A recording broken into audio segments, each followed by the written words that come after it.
And welcome to GHG Geeks Have Game episode. I think we're on 4. You should know this by now. This is the top 5, the top shows of 2024 so far, and fantasy football. Once my co-host for this night gets on, Geekdom Fancast's own Derek Vigeant, and I don't know where he's at right now. So for the next, minute, I'm gonna just go live. Okay, so. The Emmys were last night. That was not planned for me doing this show for this. Honestly, I just kind of was like, you know what? Derek and I are going to do this every Monday. I'll probably have different co-hosts or guests on the show. But back in 2017, we did a fantasy football podcast. A lot of fun. Like, you know what? You're a TV guy. Let's do top TV shows. The Emmys were last night. They actually had apparently better ratings than they had before. I think it's because you had Eugene and Dan Levy hosting. I think people were actually watching some of the shows this year. I know the big controversy was the fact that The Bear was nominated in the comedy department. I've seen The Bear. I didn't. It's a drama. Am I wrong in this? It's a drama. I didn't, but that's fine. It is what it is. I'm also watching football right now, so that's something. So while we're talking about that, let's the Emmys were last night. One of my top 5 shows of the year won, I think, 18 Emmys. That was Shogun. Fantastic show. A lot of the shows that were nominated, I haven't watched. I know I need to watch a bunch more. Friend of the show, Lance Paul, big fan of Hacks. I haven't watched it yet. I know. I haven't. I started The Bear. I need to get back on it. I know it's fantastic. Everyone loves it. My shows are a bit more out there. Not out there. No. But just I don't think many of them are nominated. Like, I like Abbott's Elementary. That was nominated. And I don't know where Derek is. So what? We're just gonna go into my my honorable mentions. How about that? While we wait, let's just bring up an honorable mentions. And we're gonna go here. Cool. Okay, so honorable mention. Yo, what's up, KJ? Honorable mention number one. Now, my top 5 is not in any order, so we're just gonna go as it is. First honorable mention. There we go. Clarkson Farms. Clarkson Farms. Look, I love Grand Tour. I love Top Gear. Clarkson Farm. If you're not watching it, is absolutely. It's stupid. It's educational. Shockingly. It's funny. Jeremy Clarkson, I know he's been described to me before as like the UK Toby Keith.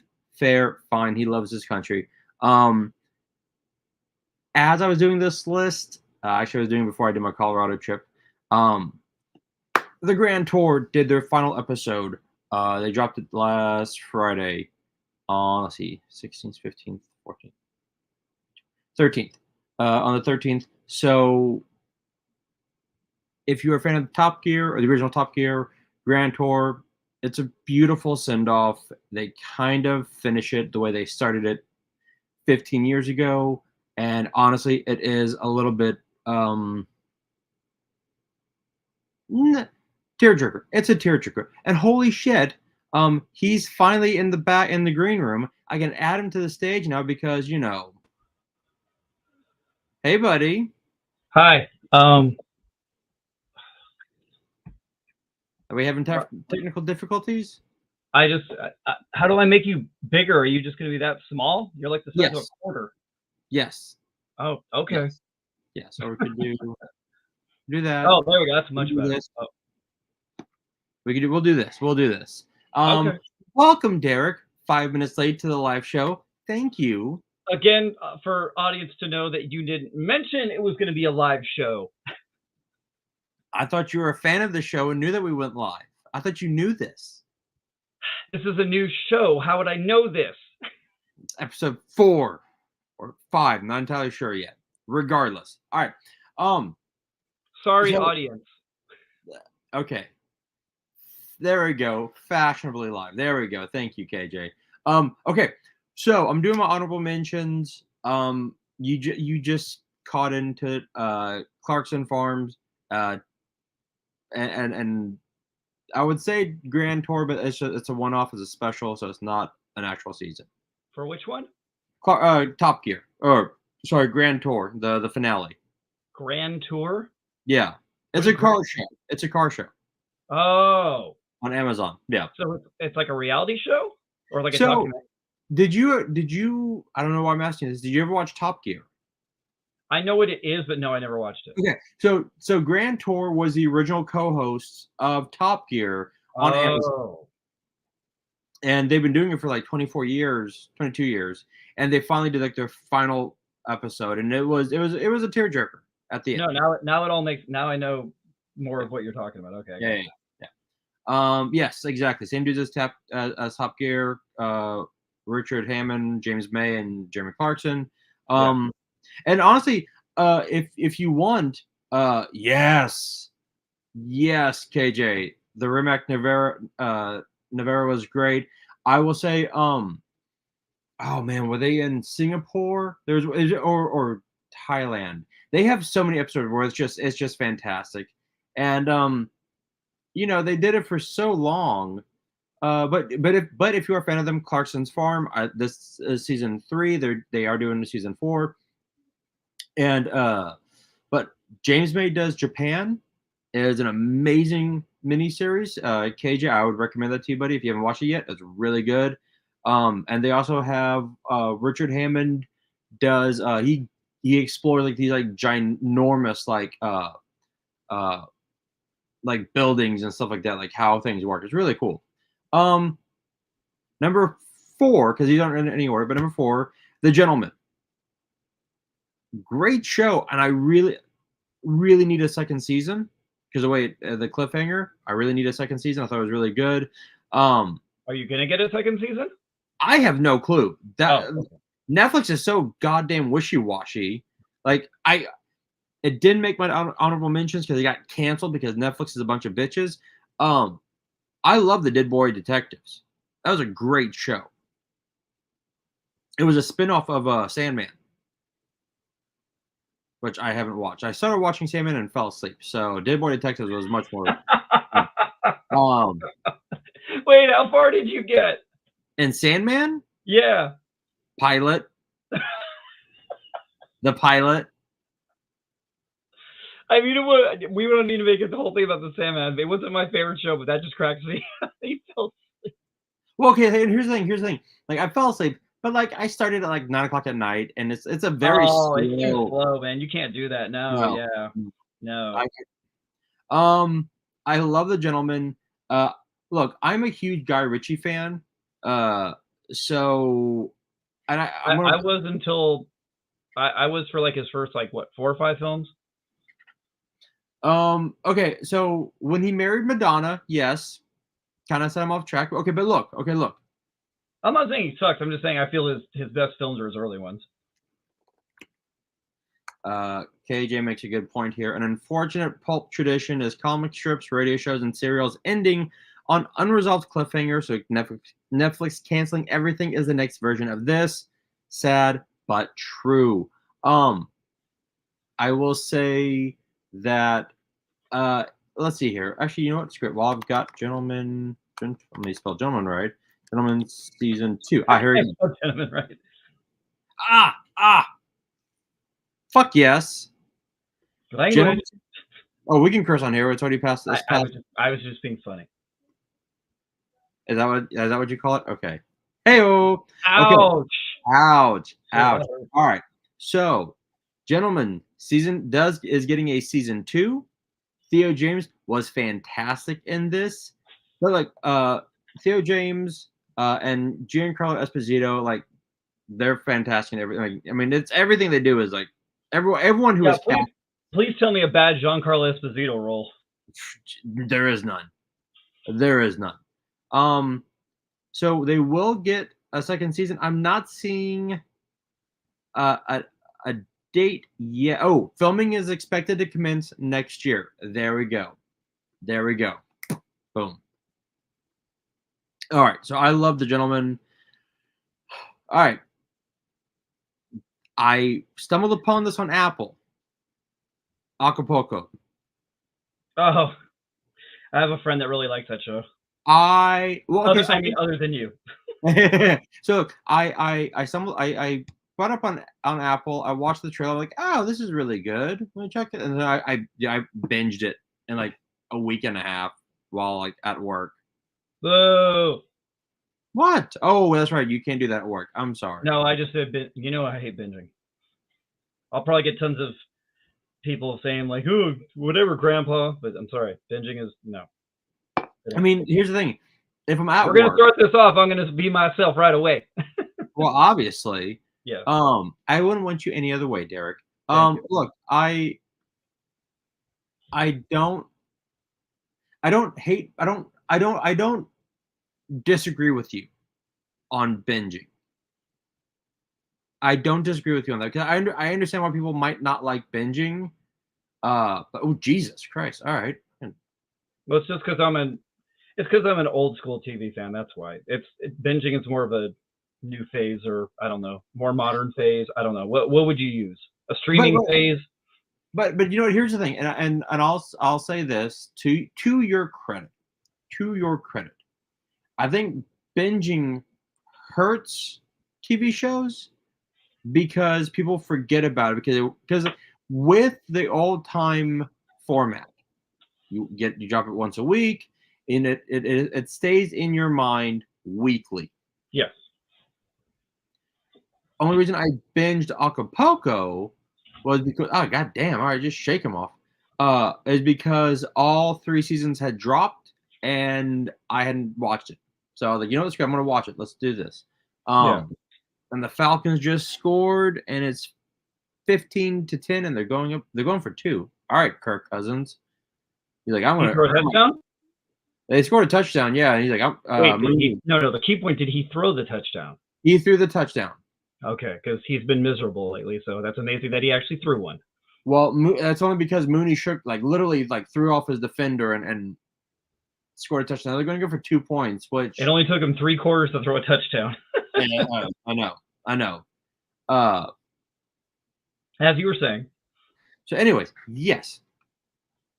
So, I understand because when you stream it, you can, or when you binge it quickly, it is literally out of sight, out of mind, and you're on to the next show, which then does hurt when it comes up for renewal. Because how many times do you actually rewatch a TV show outside of comfort shows? Okay. Ooh. Hold on, here's a good point. Binging is great when there's more on the way, leading to weekly consumption. But binging an entire show keeps you from getting to know the characters and the world. That is a fair point. And when you have to watch it weekly, it does keep you interested. Now, I will say, the one thing that I think streaming does suffer from, and Cage, I'll have to bring you on the show again to discuss this because we will discuss this again with you, Derek. Okay. Is the fact that it takes so long to get shows from season to season. If you're not on primetime, if you're on ABC, CBS, NBC, you have your schedule. Every fall, you get a new season. Boom. With Severance on Apple, we get 10 episodes, and then it's 2 years for your next season. God, that thing's been gone for so long. I know. And I think they're filming it right now. So I'm like, okay. No, I'm pretty sure it's done. Is it? Okay. I'm pretty sure. Someone couldn't call me out on that, but I think it's done. Okay. But Acapulco, great film, really lighthearted. It has a really great 90s feel to it, 90s TV sitcom feel to it. And Will Sasso is amazing in season 2 and 3. Love Oh, Will he's Smith. in it. He's great. He's in it. He's great. He plays the main guy's bodyguard, and he's hilarious. Yes, he is funny. Yeah. Okay. Next, The Boys are in my honorable mention. I'm sorry. What? My top 5 is stacked, and The Boys are fantastic. Honorable mention. Oh wow, Yes. we're gonna have fun with this one later. Look. I think that it was an amazing show. I'm not saying it's not. I thought that Apparently, you are. No, I'm not. I'm not saying that at all. But I'm saying that the shows I have in my top 5, edged it out. 'Cause I actually had this Swear in to my top. God, if you say X-Men '97 over The Boys. I have X-Men '97 over The Boys. Go fuck yourself. Oh my God. Look, shut up. Shut up. You're good. If I shut up, we're not gonna have a show. You're just gonna be talking to yourself. Yeah, I was doing that for the first 5 minutes, anyways. Look, look. Susan Hayward as Sister Sage and Valerie Curry as Firecracker were amazing additions to this show. Mm-hmm. Valerie Curry as Firecracker was fantastic as the Marjorie Taylor Greene stand-in. I thought the writing was superb, especially for Sister Sage. I thought Susan Hayward did an amazing job bringing such a nuance to the show. The boys were great. Like the boys themselves were great. I did love your girlfriend Karen Fukunawa when they had to chop off her leg, and she had like a little baby leg. I want to marry her so bad. Like you know what you're getting with the boys. You know what you're getting with the 7. I thought just Sister Sage and Firecracker were amazing additions. Although the one scene, oh god, the guy who played Chuck in Supernatural, he was the one that played the multiple man character, basically. The scene where he Chuck? Yeah, Chuck from Supernatural. Oh, I think you meant Chuck as in the NBC show Chuck. No, that's not really right. No. The guy who played God on Supernatural, the one who was basically multiple man. Okay. That was so messed up when he was like the train that he did on himself. Hmm. Do you not know? Am I keeping you from busy work over there? No. No, you sure? Because I'm trying to make my list as well. Do you want me to be prepared or not? You should have been prepared already. Oh, we got Moody. I was on the freeway. Hey, you know what? Okay, we got Moody in the chat. What's up, Moody? Oh boy. Okay, Moody's with me. Love the boys, but Shotgun wins. Yeah, and thank you, KJ. It was Rob Benedict. All right. Okay, again, the boys was fantastic. No ifs, ands, or buts. However, this is also going to shock you, Derek. House of the Dragon is an honorable mention for me. Oh, well, you can put that as low as you want. I will not argue one bit. Really? Did you not watch it? Have we never had the discussion? No, I don't think we have. Apparently not. God, I think it's one of the most overrated shows on television. So, which is, hot fire from people, and I get in plenty of arguments with plenty of people, and it's fine. And I will argue with people all day. I think that show's so overrated. Okay, first off, you're wrong. Okay. I know I'm not the only person to have that opinion, but it's fine. Look, I will say this. Probably the same people that thought the first season of Game of Thrones was good. What's up? I said probably the same people that thought the first season of Game of Thrones was good. It was. It wasn't the best, but it was so amazing. What? Sleepy. God damn it. Moody, wait till you see my top 5. You'll understand. But keep going about House of the Dragon, please. Well, no, it's the one thing I will say that House of the Dragon is missing from Game of Thrones is a redeemable character. No, dick. It's the fact that I feel that the writing is like Tyrion had God tier level writing. Like Peter Dinklage had amazing lines. Yes, he did. I feel that House of the Dragon is missing that character. Okay. That's it. I agree. That's it. It's missing a lot. I don't think so. All right. That's fine. I know there's plenty of people that disagree with me, so it's fine. Okay. My top 5. All right, here we go. No. Wait, how many honorable mentions did you do? I did 5. All right, I got 5. Okay. I'll just stick with these 5. Okay. Full disclosure for the audience is that normally I don't know what happened this year. Every year I always make a list as the year goes on of something I like, and I keep it all year. So that way, when the year comes to the end, I sit there and just look at my list. Oh yeah, here's all the stuff I like, so I don't forget anything. Why I didn't do it this year, I couldn't tell you. So I'm having to pull everything from freaking memory. I'm judging you. All right. Why? I don't know. Because I didn't keep up on my list. I know I'm not happy with myself either. I'm just judging you. But we're in September. It's too late to make I'm just being an asshole. Well, no, but I feel responsible. Like, this is the perfect example. See, I should be more prepared and more, ready. So I'm upset with myself, and I am letting the audience know I'm upset with myself. Okay. All right. So, top 5, Batman, Caped Crusader.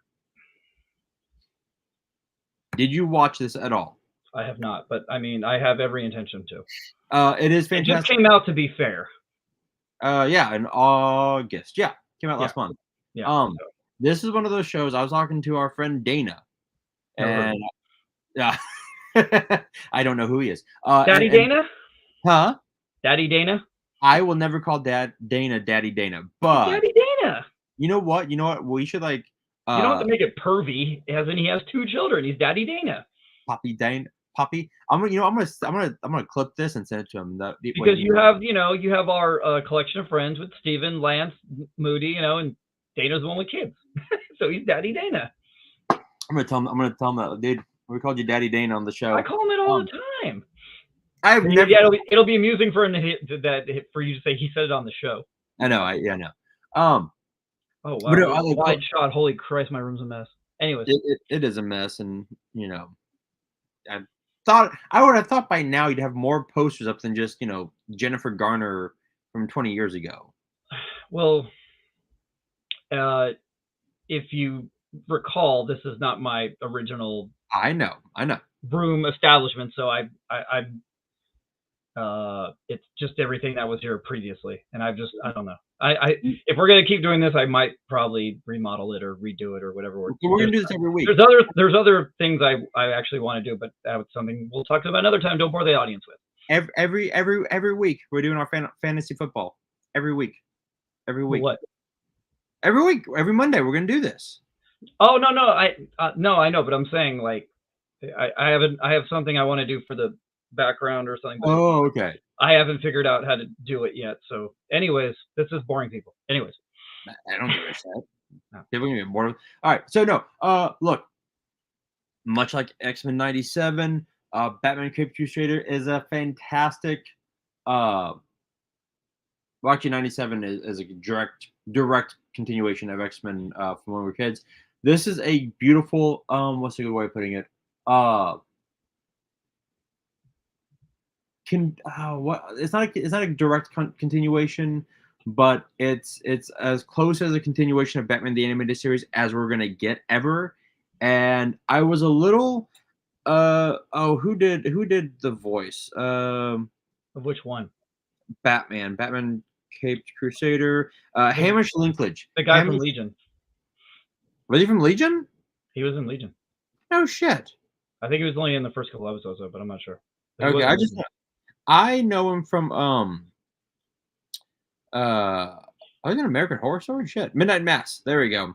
He was in those movies. Yeah, he was in The Stand. I didn't watch that one, but oh God. And the Big Stone. Please don't watch it. Yeah, I've heard it was horrible. Yeah. And the girl Catherine McNamara can't even save that one. Yeah, I heard it was horrible. He does an amazing job as Batman. The fact that they gender swapped the Penguin was actually a stroke of genius. Stroke of absolute genius. And it made her more terrifying as a character. If you haven't watched it yet, which you should, the cliffhanger is the Joker.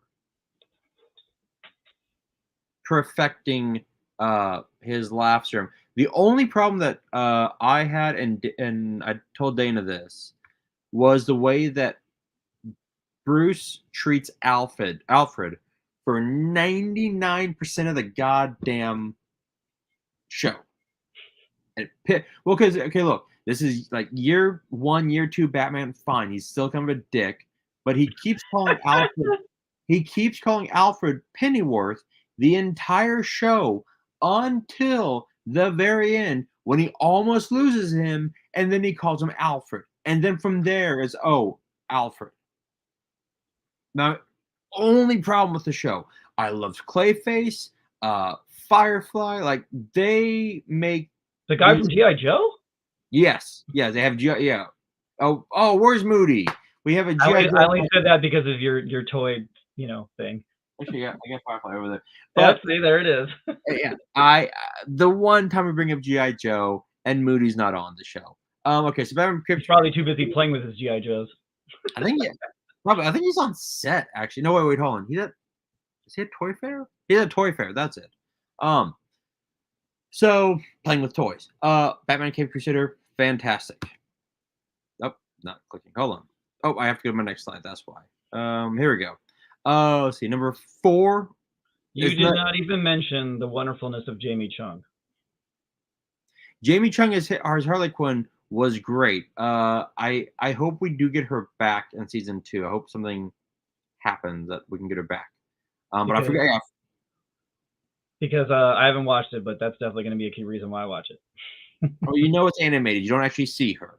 I know, but I love her. She's one of those ones. I'll watch her, support her, and whatever she does. That's fair. She's a great actress. So yeah. All right. Number 5. Now these are not in any order, so my number 1 is not technically my number 1, but it kind of is. But well, you're only doing You're only doing honorary, so. No, these are my top 5. Oh, this is. Oh, sorry. Now we're moved on. Yeah, because see, this is what. I'm sorry, people. I just got off the freeway. Top 5. See right there, the giant neon lights. Okay. I need to keep this. Sorry, my show's not this cool. We don't have slides. I know. Fallout. This is one of the shows where dude. Okay. Walter Goggin is absolutely just everywhere and deserves to be everywhere, and he's great. Ella Purnell is fantastic in this. I actually like her better in this than in Yellow Jackets. Well, to be fair, she has a way more substantial role in this. I'm just saying I like her better in this than Yellow Jackets. Okay. Yeah. Aaron Moten as Maximus was great. I loved watching the show unfold and like, oh, that's what happened. Oh shit. Okay. and also when you have a show that is this good that you can watch, like I like Ashley loved Fallout. Like she wants a season. Who? Oh, my wife. You have to tell the audience it's your wife. The audience already knows my wife. You should never assume. But anyways. Okay. But no, like when I can watch a show like this with my wife. I agreed, Moody. Agreed. So many damn good shows this year. Fallout was great. I don't. Why is Moody acting like he watches anything other than wrestling? Come on, who's he fooling? And again, this sucks. We don't know if season 2 is going to happen, but if anything, it would be late next year, early 2026. Wait. You say you don't know if it's going to happen?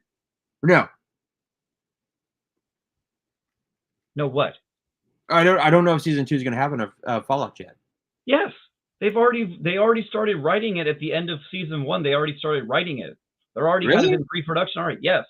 Oh, I didn't. Wait, I'm not seeing anything on. They announced. Oh, okay. I misread this. Yeah, we know this is happening. You just don't know when. Okay. Yeah, they haven't started shooting, but I know that when I went to an FYC for Fallout, and the show hadn't even. I think it either had just had its finale, or was about to have its finale. I can't remember, but we talked to the showrunner, and he said they were already in the writers' room for season 2. See, like I'm okay with because KJ and I had a discussion. For anyone who doesn't know, KJ is Black Genghis, and that these shows are mini movies, so it does make sense that it takes like 2 years to get a season done. Fair. I'm like, I mean, the production looks intense. oh, the production looks insane. Like Jesus Christ. Okay, graphics looked amazing. The acting was top notch. The writing was great. So yeah, like I got my parents hooked on this. I mean, Oh, well done. yeah, and Goggins was amazing. I mean, that's another one like that's another one like Giancarlo Esposito. Yeah. The thing that I'm very happy that I'm happy slash sad's not the word, apprehensive about is that everybody knows who Walton Goggins is now, and at the same time I'm kind of sad that everybody knows who Walton Goggins is now, because now it's just like, now you're not like that hidden fan or that cult fan base for Walton Goggins. Now everybody knows who he is. He says his, he says, who? The guy from, oh, that guy, yeah. Oh, dude, yeah. But I mean, he's been in the business so long, and he finally deserves his praise. I mean, he got an Emmy nomination and everything, so I'm very happy for him. Yeah, I like what KJ put here. HBO changed the game. A season of TV exceeds most motion picture production in the 90s and 2000s. That's 100% true. Most TV shows you get now on Amazon or Netflix or HBO are going to be more than most movies in 20 years ago. And look, each episode of Fallout was like a massive production. It's like, Jesus Christ. Oh yeah, you can tell by looking at it. Oh yeah, I mean, yeah. Shogun won 13 Emmys last night. Best well, if you count the creative artist Emmys, I think they had like 18 or 19. 18, yeah, it was 18. I mean, they won best dramatic actor. They won best actress. Because Anna Bly is amazing. Yeah. Oh, she. Holy shit! Hold on. The Boys cost $11.2 million per episode for its first season. Yeah, that doesn't surprise me at all, though. No. I mean, you get all the production value plus all the CG they do. I mean, that's got to get expensive. Yeah. This show, like when I remember watching the trailer, going, oh goddamn, $153 million for an. I mean, Amazon's got the money. It's Amazon. They got it. I don't feel bad for them. Bezos probably poops that out every night. He does.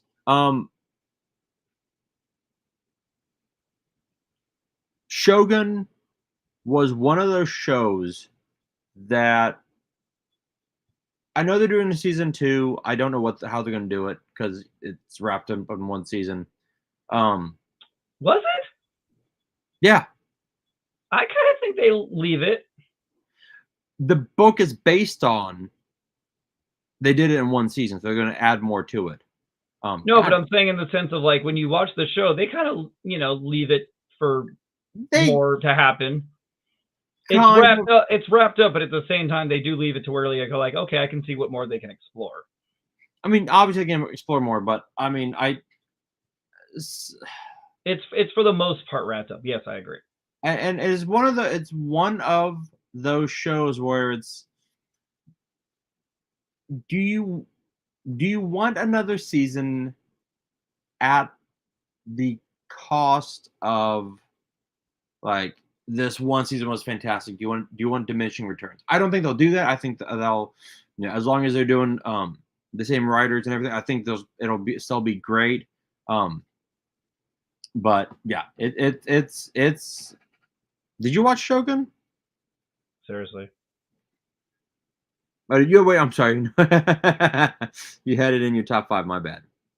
But no, beyond that, remember I did post that my wonderful picture with Anna Sawai from the premiere. I went to the premiere in February. That's right. I am been championing this show for a long time on social media and everything, and I've told so many people to watch it. And I've been carrying a flag for Anna Sawai since Monarch, and even more of a flag after this show. I'm carrying 2 flags now, basically. For Karen, for Karen, and then Jamie Chung, and No, Jamie Chung's married, so I'm not carrying anything for her. okay. And she has 2 children, so no. Did she really? I didn't know that. Yeah. Okay. Yeah, Shotgun was fantastic. Loved everything. Yeah, KJ. I'm not gonna spoil it for you, buddy. But when you are done with it, you've got to message me and let me know what you thought about it because, okay. Don't hate me, you two. I started Monarch. I have not finished it. Why would I hate you? I don't know. You usually hate me on everything. Because you're a hater. Because you're a hater. All right. I mean, it's a good show, but it's not the. I didn't even put it in my top 10 of the year. I mean, it's good. I enjoyed it, but I don't think it's. It's not one of those like it's gonna blow your freaking mind. I mean, well, parts of it does, but I think it's one of those ones that the second season's actually going to be a lot better than the first season because the way that they lead the show in the end, I think it leaves room for a lot more that's going to happen. So, but I mean, it was still a fantastic show. But I don't. There's ones I would give you crap for, but that is not one of them. Okay, all right.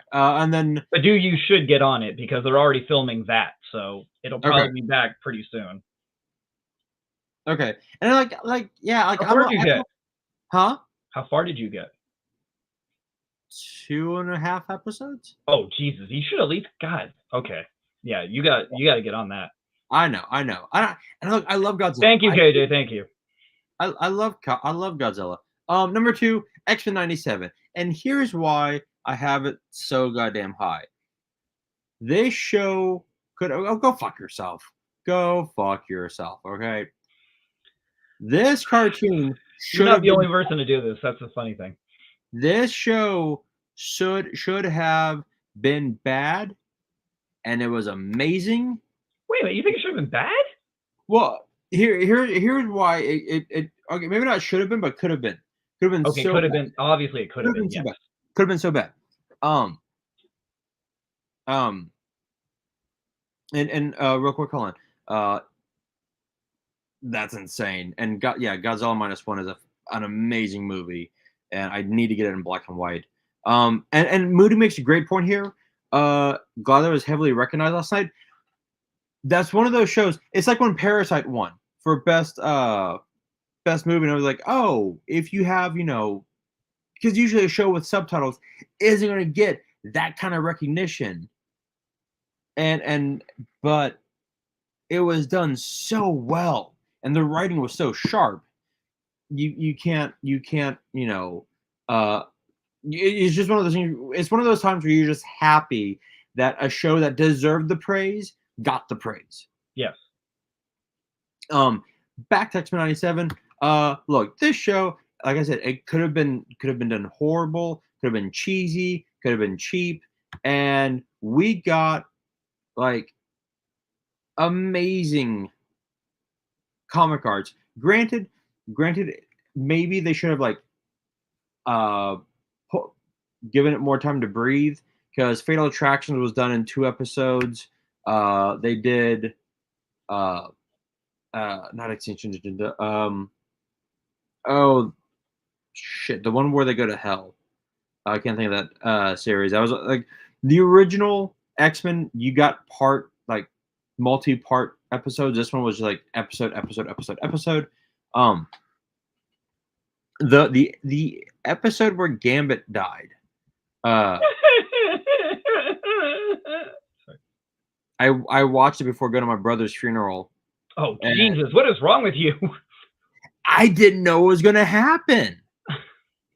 So here's what happened. I am at home. I'm here. Man, that's rough. I wake up, right? I have everything packed. And I'm like, oh, before I leave, I tell Ash, I go, before I leave, I want to watch X-Men. And she's like, all right, that's fine. Start watching X-Men. I'm like, oh, this is really good. Oh, and then it starts going back. I'm like, oh no. And then at the very last scene, when it goes black and Rogue goes, Remy, I can't feel you. And he goes to black, and Ashley goes, should you have watched that? I'm like, probably not. No. No, definitely not. Oh my god, it was like one of those things where like, holy crap. But it was done so well. Like the emotion, even though like KJ puts it here, it was a pace of film adaptation. The brisk pace left a lot on the table. Left a lot on the table. I'm hoping that maybe in season 2 and 3 that we get more multi episode story arcs. But like this was done so well, so well. And the fact that Morph pissed off so many people because he's non-binary, because he can morph between men and women, ridiculous. But oh man, look at these costumes. Look, you get the Jubilee as a vampire in the black. You get Morph with the XL shoulder pads. You got the brown and yellow Wolverine, the 80s Storm, the Capcom versus Marvel Cable. Like, it's just chef's kiss. Chef's kiss. And then you got this amazing recreation from Fatal Attractions, literally almost verbatim the splash page that Kubert does. Fantastic. All right, and now number 1, my last top 5, Mr. Vigeant. Thanks. You're welcome. Chaos. Ah, damn you! I've just started it. This show, because again, it's one of those shows where I totally. How do you watch this crap so fast? It just came out. Okay, dude. Here's how. Okay, here's how. So this was. Hold on. All this stuff is you've watched so fast, but you haven't finished Mark. Yeah, exactly. So here's why. Okay, so Ashley and I left for Colorado on the 1st.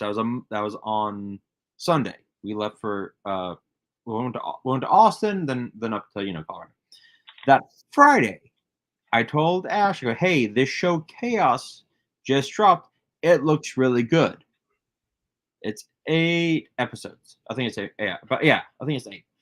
I think you're right. And she goes, okay, fine. Fine, we'll watch it. Whatever. We'll put on the first episode. Cool. I think it was like 6 o'clock where we're eating dinner. Puts it on. First episode ends. She's like, okay, fine. Next episode. This is pretty good. By 2 o'clock in the morning, it's 1 o'clock. It's 1 o'clock. Okay, no, actually, hold on. It was midnight. It was midnight and we had like 2 episodes left.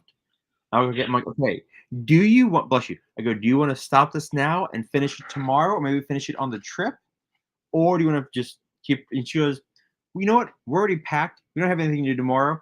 Let's watch the next one. Cool. So we get to the finale. I'm like, okay, the finale. Do you want to stop, or do you? She goes, and she's just like, why are you even asking? Just push play. Just push play. Let's finish this. And we finished it in a night. Dude. We went to bed at like. We went to bed like 2:30, 3 o'clock in the morning. And I know there's people that can, but I can't do that. And no, background watching does not count. KJ. But like she woke up in the morning and did a Facebook post going, everyone watch Chaos. We need a season 2 now. like we're not gonna get a season 2 now, but yeah, it's getting really good. You're probably gonna have to wait a bit. Mm-hmm. But look, Chaos does an amazing job. Like Jeff Goldblum plays Zeus. Like it's ancient mythology and an updated version. And there's Dionysus. I can't think of his name. He was the Watcher with Cerebus. Those are the Fates. It's an amazing show with an ending where you're like, God damn it. Because it's one of those cliffhangers like, I need season 2 now. Like, I need, like, Glamour. Well, maybe if you hadn't watched it all in one night. Look, okay, we're going to watch it again, much like Squid Game, which finally comes out in November, and, like, the missus has what? Look. I thought it was in December. Was it December? I thought it was. Okay, it might be December. It might be. in the holidays, during the holidays. Ashley has watched Squid Games like 3 to 4 times, like season 1. Oh my god. Oh yeah, like we will watch Chaos again. Like Chaos was good, but no Squid Games. Like my comfort shows are like Brooklyn Nine-Nine, Scrubs, Community. Hers are like Alice in Borderlands, Dexter. I'm like, are these comfort shows or look? God, it doesn't surprise me one single bit that your wife's comfort show is Dexter. That does not surprise me one bit. At all. Okay. No. Now you gave me your top 5. Yes. Tell me your honorable mentions. Okay. Well, I'll get one out of the way because you already said Fallout was one of my honorable mentions. Okay. Now we don't have slides because Derek did not get me these in time. I apologize, fans, if you were looking for slides, but someone. I didn't know we were doing such a high production. Sorry. Again, I was on the freeway and doing. I was deep in my storage unit, if you recall. You know what? I'm doing this just because I can. I'm giving you shit because I can. Okay. No, that's true. I'm sure next week will be completely different, and if not, at least I'll prepare better. I did not know we were doing all of this. I just need a little preparedness. Just. Well, you can just use the same slides for Fallout. No, you have to go find them. No.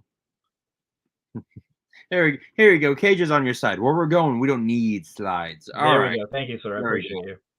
There we go. Okay, so Fallout, yes, fantastic show. Thought it was great. I did really like it, but the reason I put it as an honorable mention is, one, because I like the top 5 I picked before more, but if we were doing a top 10, it would easily be in there, or even a top 6, it would be in there just for complete transparency. Okay. And I could even maybe tie it with. No, I wouldn't tie it actually with my number 5, but it's just, it was really well. It's just the thing of I don't know, like I thought it was a lot of fun, and I think I kind of, a lot of it was introducing the lore, introducing the world, and getting everything going. And I have a feeling that season 2 is going to hit me harder. Like I still, like I said, no part of me did not like the show, but I'm saying in the sense of like, a lot of this show was set up. So I think maybe that's why it's not in my top 5, because we were like figuring stuff out. Okay. The audience was figuring stuff out with characters. I don't know. That's fair. Oh, so we're doing honorable mentions. Parasite, not the movie, the show. It's on Netflix. It's a Korean show. Yes. I'm actually. It's done by the same guy who did Train to Busan, which if you haven't seen that, oh goddamn, you got to watch that. Unless you hate zombies. If you hate zombies, don't watch it. I'm actually reading the manga, actually. For Train to Busan? No, Parasite. Oh, okay. I honestly didn't know there was one. So the only reason I knew about Parasite, because I need to go back to it to watching it, is because so Ashley has, I think, the first 3 books of Parasite. Because amazingly, Ashley loves like horror manga. Shockingly. You mean something to do with death? Shocking. Exactly. But what's funny is the manga that I keep I've actually kept up with, and I've like actually outdone Pacer, is Zom 101. That's a great book. But yes, Parasite. I'm reading the first book right now. It's actually, I love the concept of it. So. Sorry, I was checking the score because you hadn't said anything. Oh, I'm sorry. It's 18 to 15. Yeah, I see that now. With 3 minutes left, and Philly is driving. Oh, when did they get this? Did they get a second touchdown, or is this all field goals? I think it was a second touchdown. They went for 2.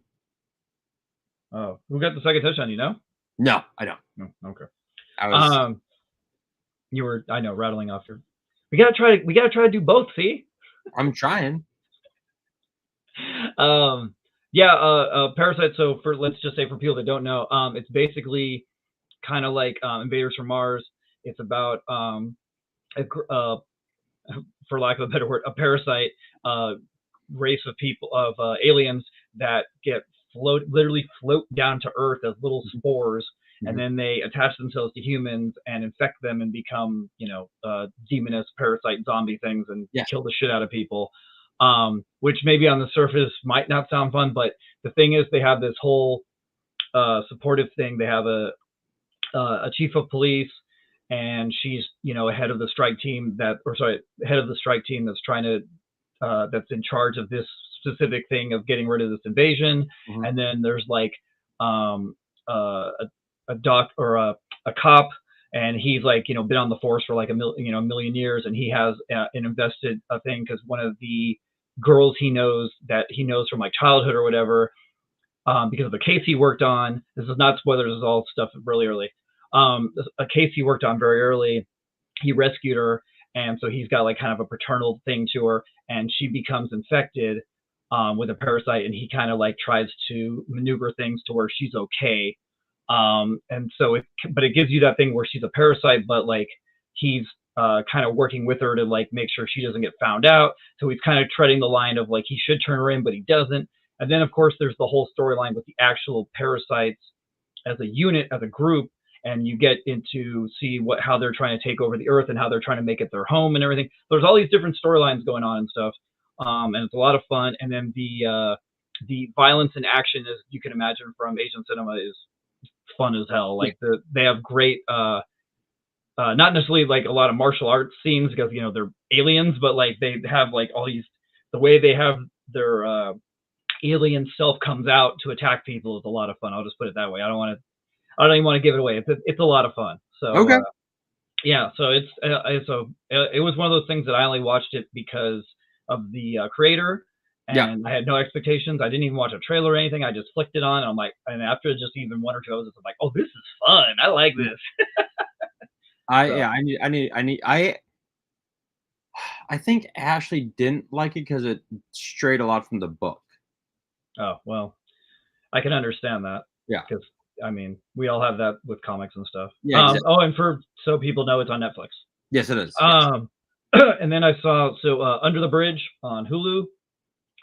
It's got How was that? Well, I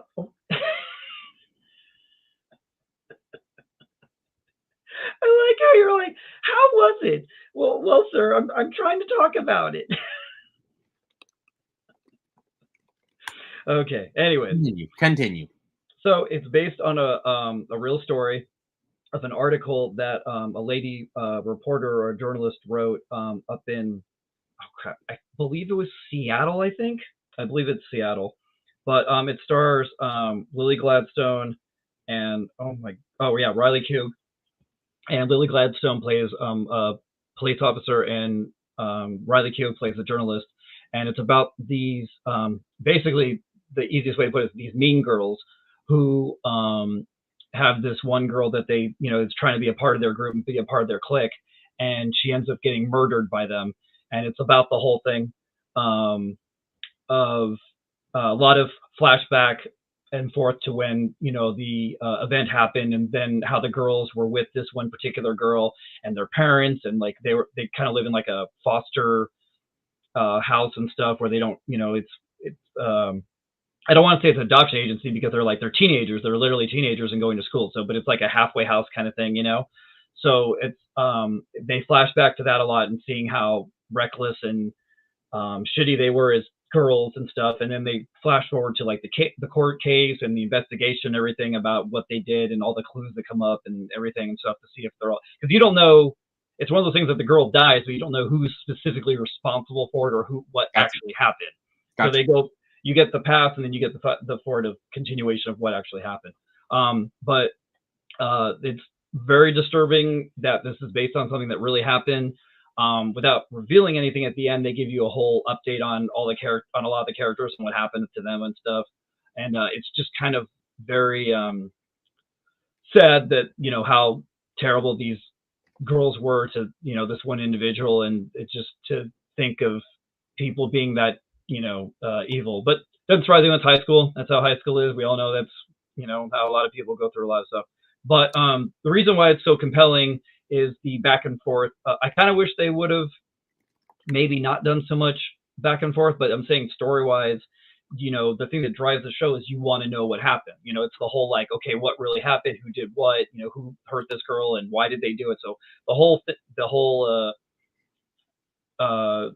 two parts of what led this up to this and what really happened is what drives the story. Okay. Yeah. And I'm not a big. I have not seen. I forgot the name of the Scorsese movie, but I'm not big on Lily Gladstone. Like I watched this and I kind of maybe she's better in the movie. I don't know. She's Oh, Killers of very the Flower Moon. yes. She's Well, she was very, great in Reservation Dogs. oh yeah. Well, no. I'm thinking of Echo. I was gonna say this is that's the one we were watching. Remember we were laughing about Echo? Yeah, Like everyone from Reservation Dogs is in that. I still have to finish Echo. Yeah. Okay.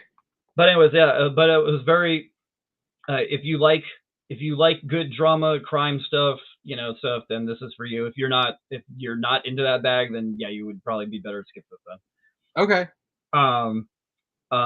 We're gonna switch gears a little bit. So I'm gonna throw in Abbott Elementary, because I know it's not. I'm not doing much of a hot take on this, but we are doing just honorable mentions.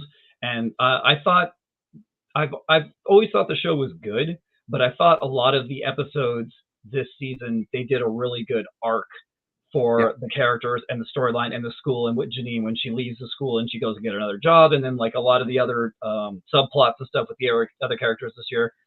I mean, I won't go into it too much, but it's just like so much of the show was always taking place in the school, of course.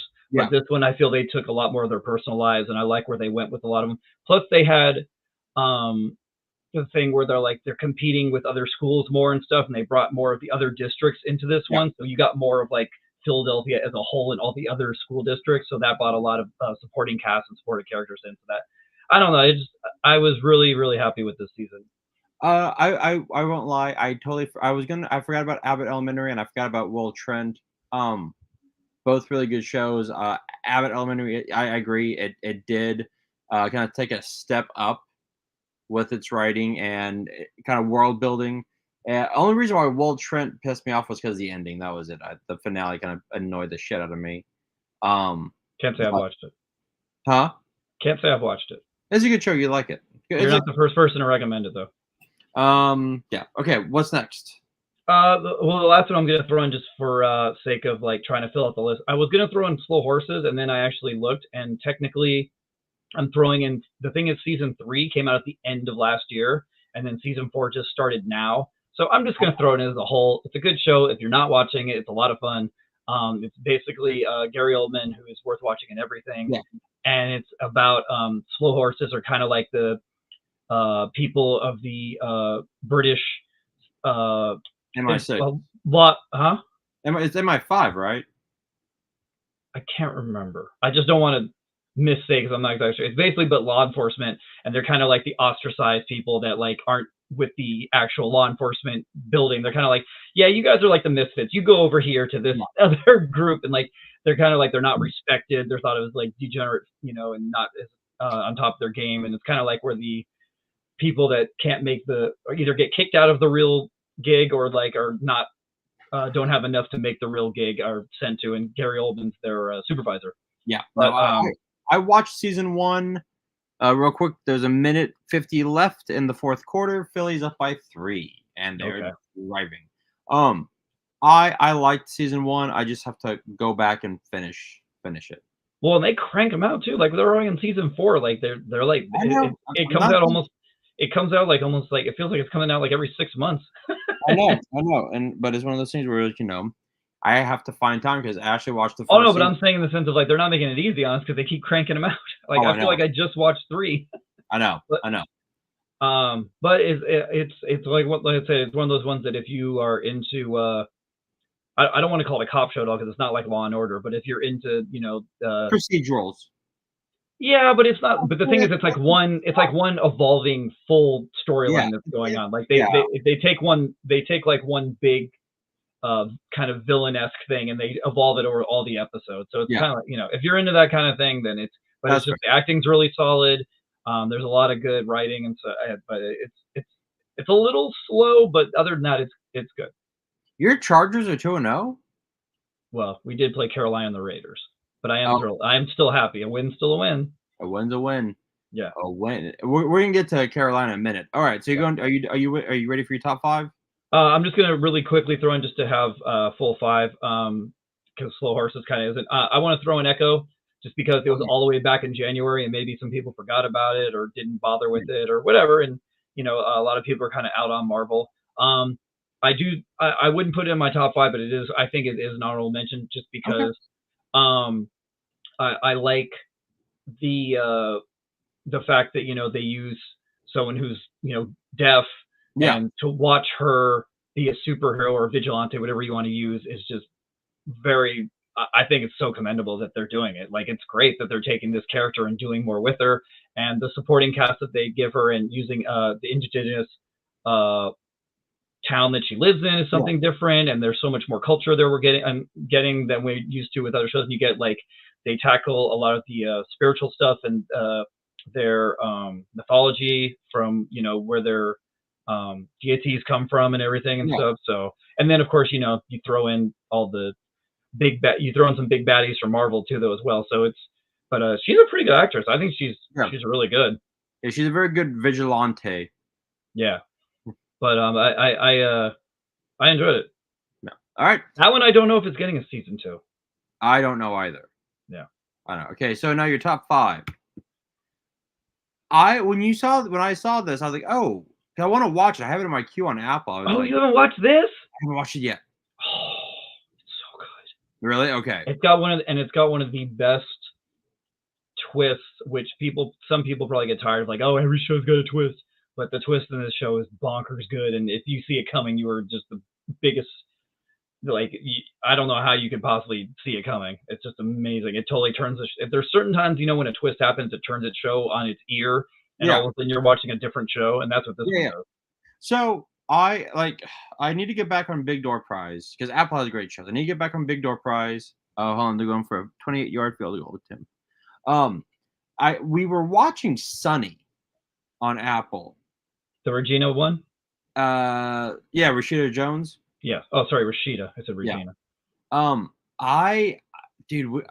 I might go back to it just to see what happens, but they made her character such an irredeemable bitch. How far did you get? 5. I'm on 7. Are you?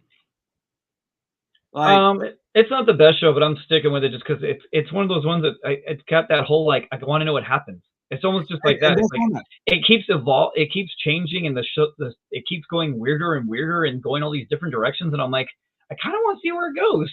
I will see. Like, Ashley was like, I'm done. She's a bitch. I can't do it. Like, there's nothing redeemable about her. I'm like, all right. She is kind of mean to everybody. Everyone. Yeah. Okay, and a lot of people are trying to help her, and she's just mean to them. Exactly. Like, these people are helping her.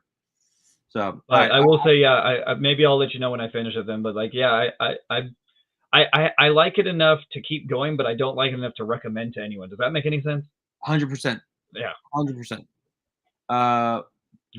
Wait. I didn't get to. So we didn't get to say. So just really quick. The easiest way to put it: Colin Farrell plays a private investigator, and a girl. It takes place in Los Angeles, and a well-known director, producer. His granddaughter gets abducted, and Colin Farrell is hired to find her.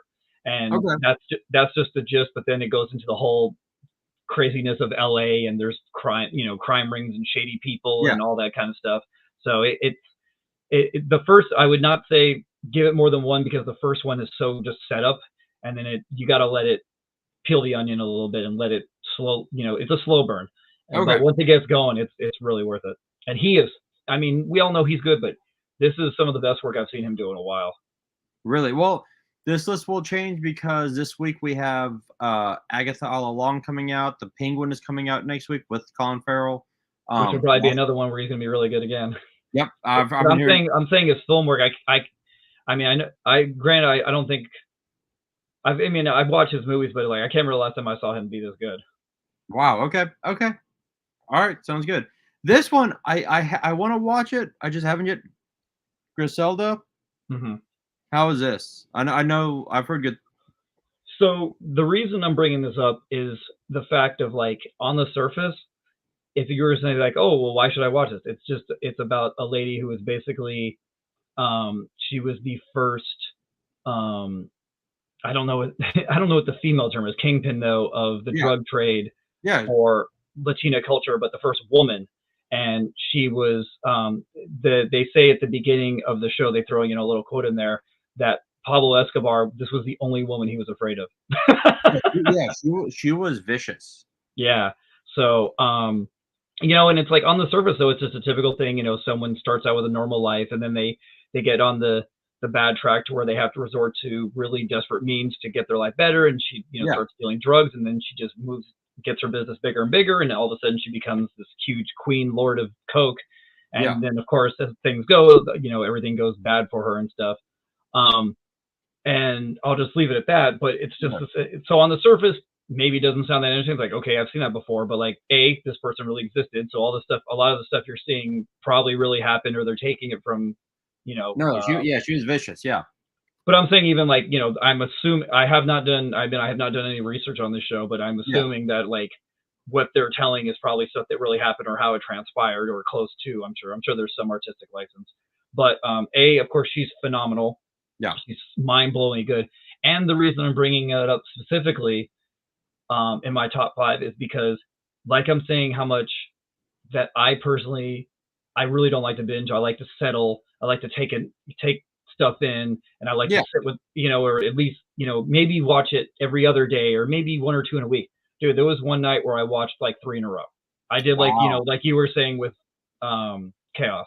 And it was like the same thing. It was like midnight. It was like 1 a.m. Like, dude, you need to go to sleep. I'm like, this is so good, because it gets on this like huge speedy ride of her, rising up, and then all the stuff that's happening, and like all the the violence, and the then of course she gets all these other drug lords that are trying to compete with her and stuff. And like, it's such a compelling story, and it's like burning really fast, and it's really like driving. So it's just like, it's kind of hard to just put it down. Okay. Just real quick, Atlanta just scored. Touchdown? Yep. So it's tied? Kirk Cousins drove them down 70 yards in a minute. Wow. That's crazy. Yeah. That's vintage Kurt there. It is vintage Kirk. Oh, and Drake London got a flag. It's tied with 34 seconds left. He got a flag because he got unsportsmanlike conduct. So he could maybe get overtime? No, they're going to kick the field goal. They're going to take the lead with 34 seconds left. They're still going to make it. It's never a gimme. This stuff's never a gimme. That is true. How far is the field goal? Because you got the penalty. It is what, a 40-yarder? Ooh. Let's see. And don't they still have that kicker that's really good at missing clutch kicks? I don't think so. Oh, 22-21 with 34 seconds left. He made it? Oh yeah. All right. Let's see. Then you got him. Dude, I need to finish Invincible. Christian was really digging it. How have you watched all of X-Men 97, but you have not finished Invincible? And I say this only because you have read it all and you know it, so you should be excited to want to watch it all. I am excited. Apparently not. It's great. I love Invincible. Apparently it's not good enough for you. I honestly did. It's one of those. I'm gonna talk to Ryan Otley when I go to New York Comic Con, and I'm gonna tell him that my friend Bobby is watching X-97 over watching Invincible. I'm sure he won't say anything, but stop talking for a goddamn second. If you're in New York at New York Comic Con, come find us. There's no if. Not talking to the audience. Audience. Jesus Christ. If you're at Comic Con, come find us. I will be there. I'll be there Sunday at least. I'm trying to get my boss is trying to get me a Saturday ticket. But yes, Invincible. I think it's fantastic. I think it's great. I just haven't finished it. Shame. I will say that if anyone's trying to blow any kind of like, well, we only had 3 episodes this year. Yeah, I don't give a crap, because it's still the fact of it was my favorite show. What, 2 years ago? Whatever. Thank you, KJ. No,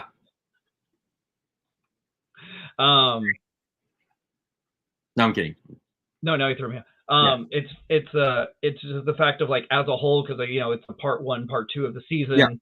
I this show is just beyond unbelievable to me. Yeah. And this is coming from a guy that does not like animation, but just the storytelling is just so imaginatively wonderful. All the different characters, all the different subplots that are happening, the fact that they go all these different planets, different galaxies, and then of course all this comes back to he's just a kid who's trying to get by in his life with his, and support his mom and deal with his father being gone and all this Did stuff. you say you don't like animation? You already know this about me. We've had this discussion a million times. Okay. Moving on. The Boys. I mean, your honorable mention, my number one, easily. It's not even close. As much as I loved Invincible, I mean, maybe if Invincible would have done the amount of episodes that The Boys did, maybe we'd have a competition. But Gotcha. I mean, this show is just beyond brilliant, and it goes beyond the fact that it's so relevant to what's going on in today's culture and today's headlines. True. But the fact that there's so much going on in this show that's so compelling, and they added, every time they add new characters or bring new people in, they add to the show more instead of being like, oh great, another person, or oh, I didn't like this season because it had this person, or I didn't like it because they added this person. It's just like, I mean, Firecracker is just unbelievable. Like, as much as I can't stand her, she is like, as this person to make the show better. Yeah. She gives so much more life to the show that it already had. Yeah. And game over. Jalen Hurts throws an interception. Oh. Yep. And they're in Philly, right? Yep. Oh my God. Ouch. That's gotta hurt them. Oof. Yep. But and of course, you and I have talked about it before on my podcast. It's very sad. And we all know that actors are about the work, and actors are just about doing good roles, and they just want to enjoy what they're doing. But this guy is criminally not getting awards contention at all. He should be. At all. Kind of ridiculous. I mean, everyone on the show is great, but if they're going to only give it to one person, I mean, the show would not be the same without him. Besides the fact of how Homelander is the central part of the show in a way, because everything revolves around the Boys wanting to take him down and him ruling Vought and running Vought. But the fact of like how he has to kind of carry the show with his presence and the strength of his character and all his intricacies and all the how his head's so mixed up and all the things he's dealing with, because he's internally dealing with so much. How he tackles all that is mind-blowing to me, and he's very successful, and the show wouldn't even be nearly as good without him. Agreed. And you know what? I can't believe I didn't add it into my honorable mentions either, but Gen V's last year. Was it last year? Okay, good. Yes, because it was my favorite show last year. Yeah, that show. That's the only reason that it would have came. Unfortunately, as most people probably know, it would have came out this year if they hadn't had the unfortunate death of the lead character. Yeah, that was sad. Because so when he passed away, they were, I think, 2 weeks away or 3 weeks away from starting shooting.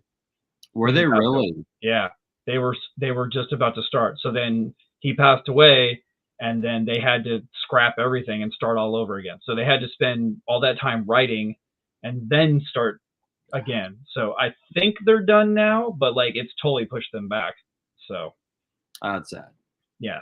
And then finally you had Shogun, which, I mean, I don't know what there is more to say about. I wouldn't call this my favorite show of the year, but it's definitely, I would probably put it 3 or 4. It's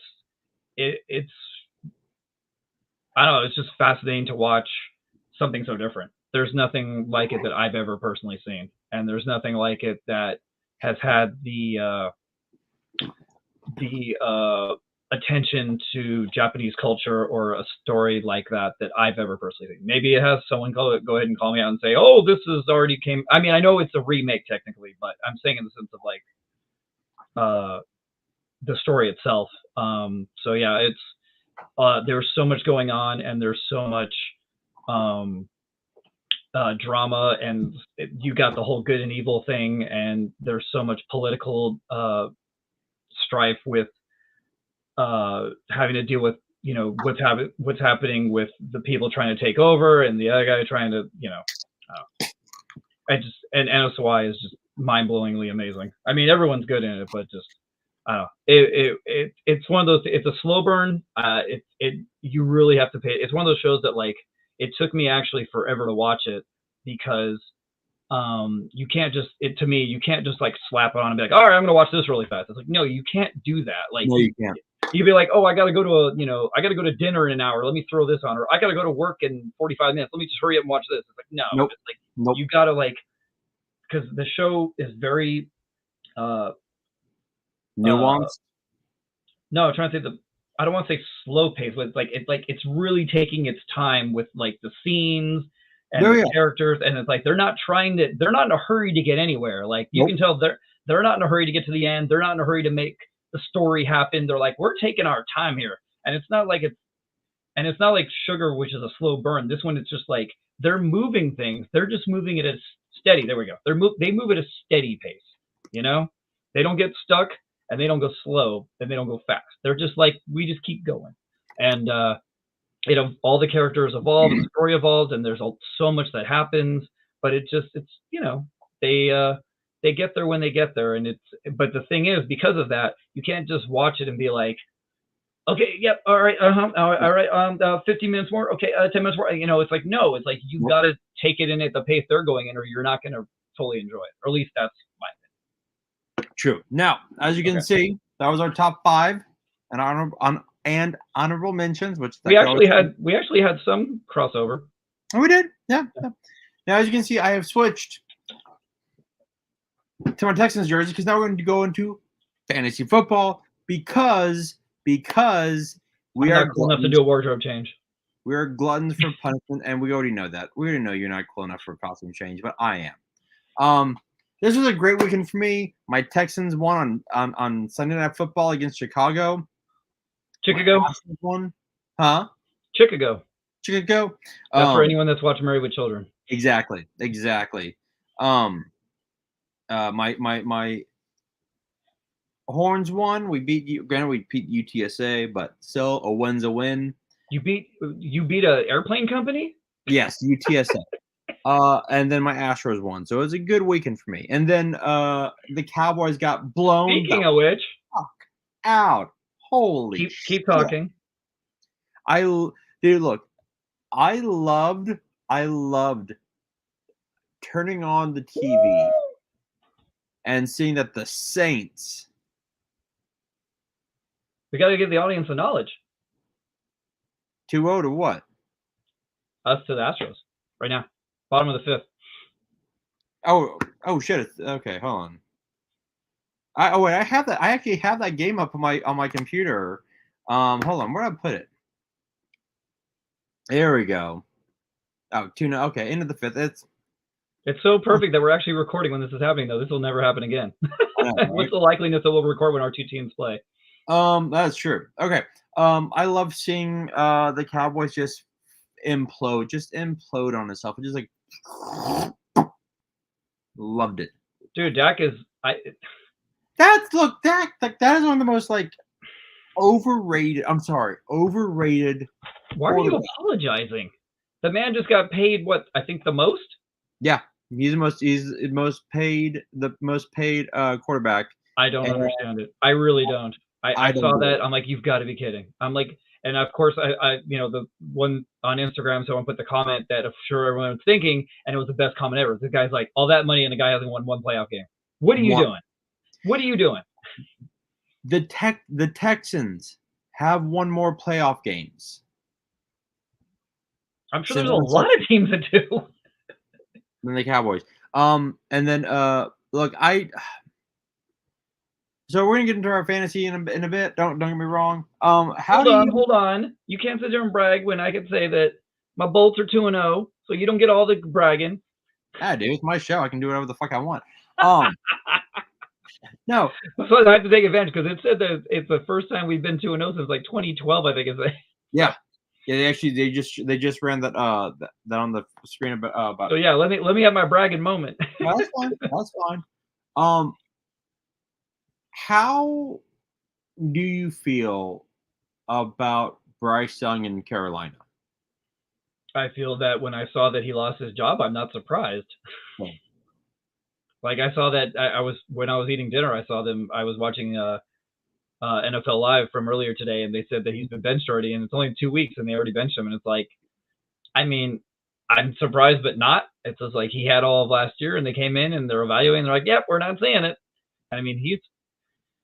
I honestly thought that, because the Chargers are decent, but I mean, like Gardner Minshew still got I think like 200 something yards on us.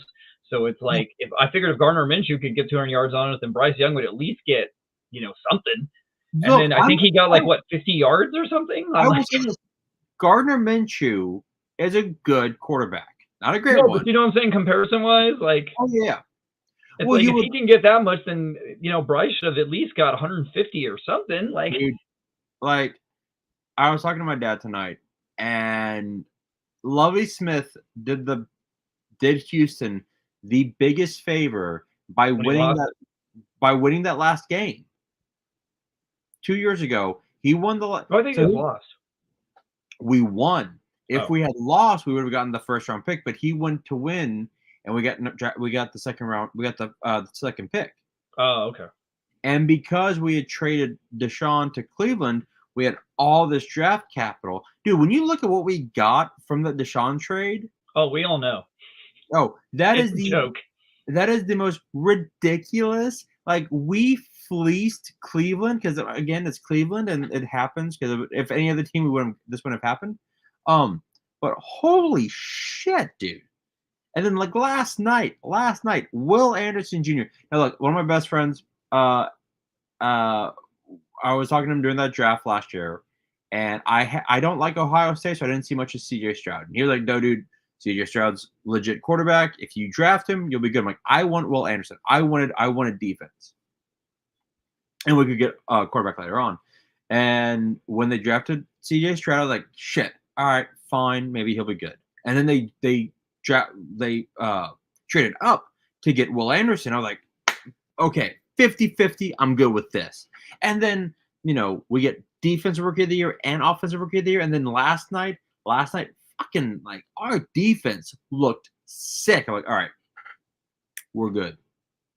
And then flip side, Carolina gets the number 1 draft pick, goes for Bryce Young, who I'm like, what did he really do at USC? Nothing. And then he's already benched for Andy Dalton.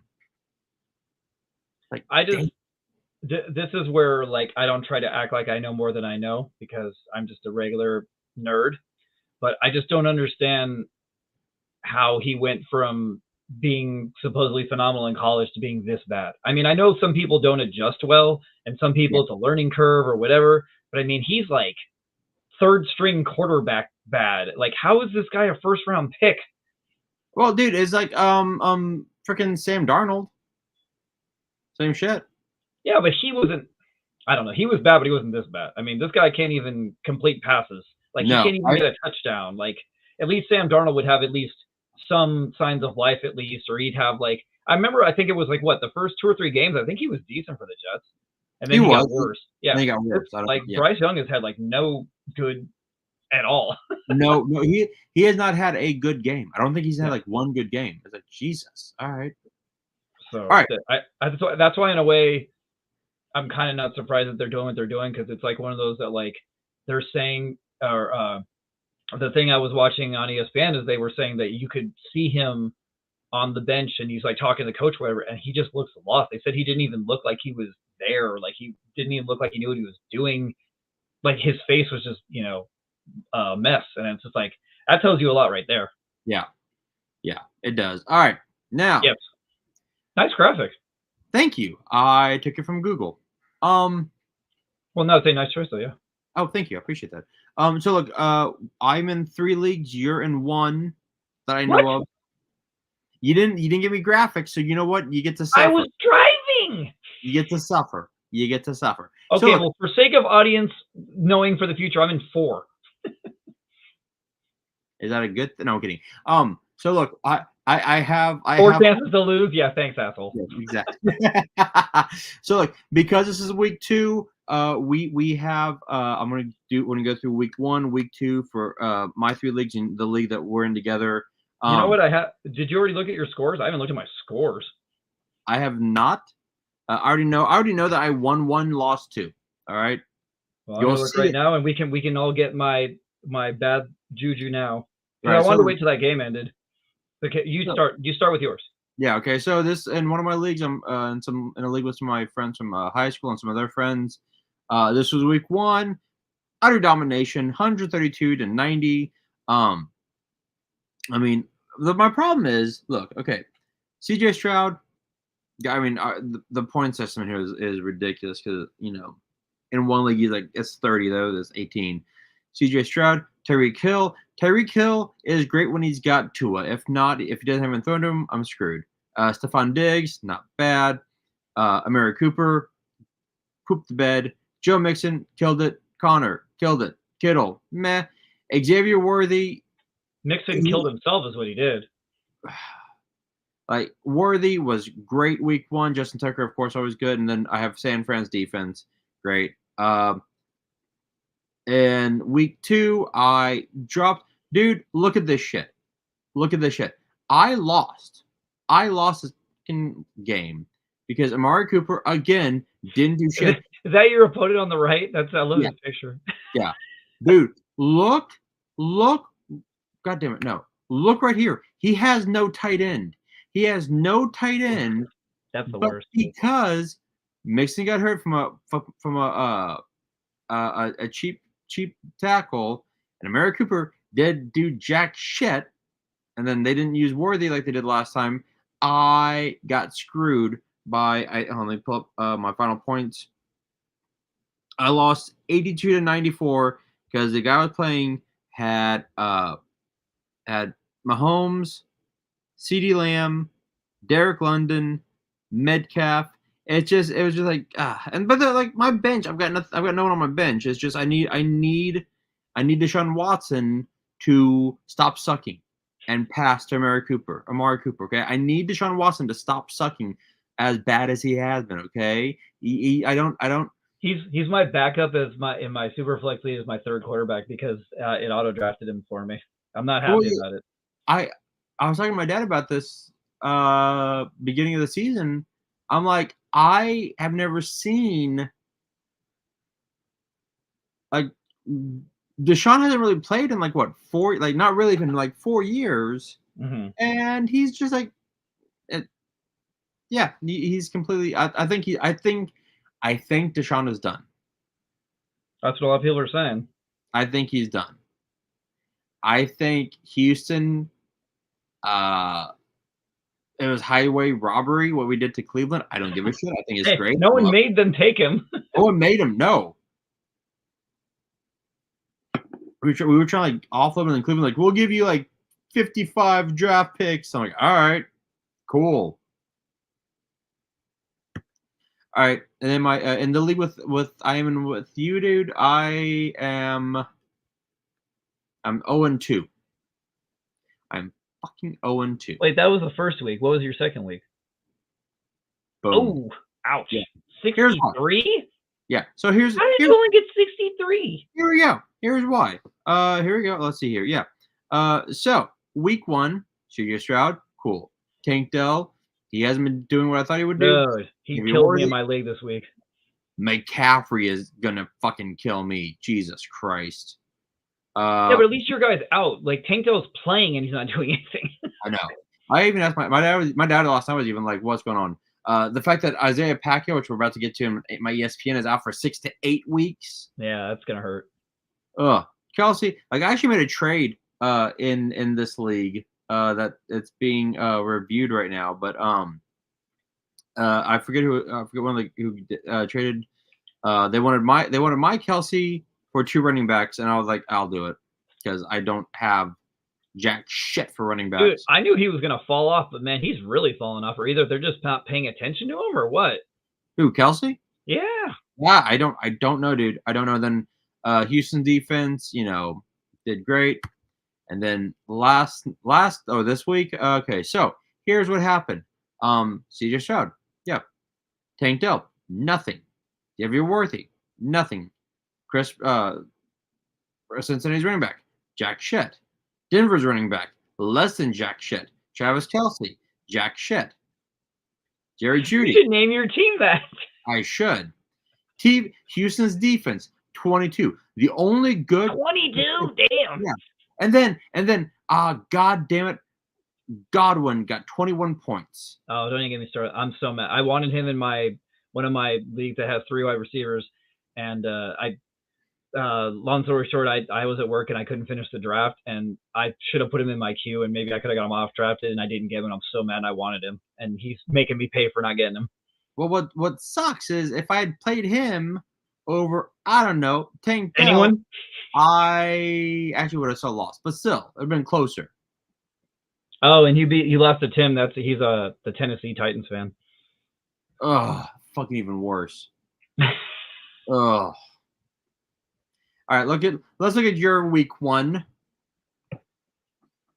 Your week 1. This is your week 1, I think. Yeah. Kyler, why would you draft Murray? Jesus, this is gonna hurt you. Cooper Kupp is done. Well, yeah, it's gonna hurt me now, but he did good that week. He did. Rice, Derrick Henry, Connor. Ingram. What happened to Ingram? I don't. They say he hurt himself in warm-ups. He hurt his hamstring. Oh, that's embarrassing. Yeah, pretty much. And I'm like, that's not good. That's like, how do you hurt yourself stretching or whatever? I don't know, like just running drills or what he was doing, but that's pretty embarrassing. Yes, it is. Yeah. You won, and he had like Jared Allen went off, but yeah. Amon St. Brown didn't do anything. Dude, you went. Okay. Well, that's the thing. The next week he did, so I'm just lucky I played him when I did. So in this league, I'm 1-1. Okay. I have Ashley has a team in this league. What? Yeah. Your wife knows how to play, or is she just trying? She's just trying. She's letting me. She's letting me.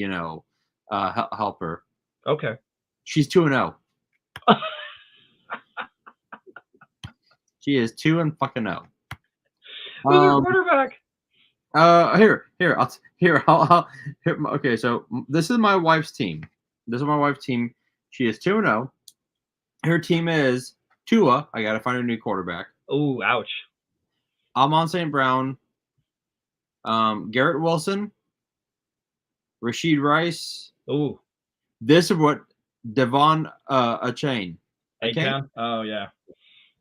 Well, he had a good week this week, didn't he? He did. James Cook had a really great week. Oh, he got that 35. Mm-hmm. Yeah. Then her tight end is Sam Laporta.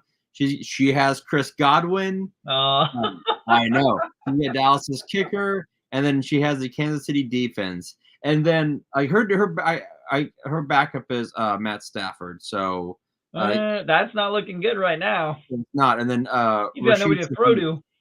I know. So I might have to help her get a new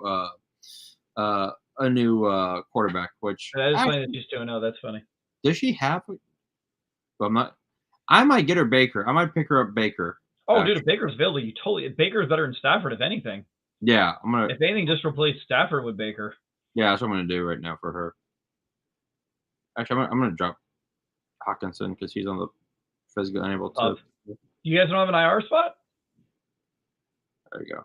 I don't even know, but it doesn't matter because I did that for her. But see, that's why I drafted Nick Chubb in 3 of my 4 leagues, and I just put him on IR because I'm sure when he gets back, he's going to be a beast.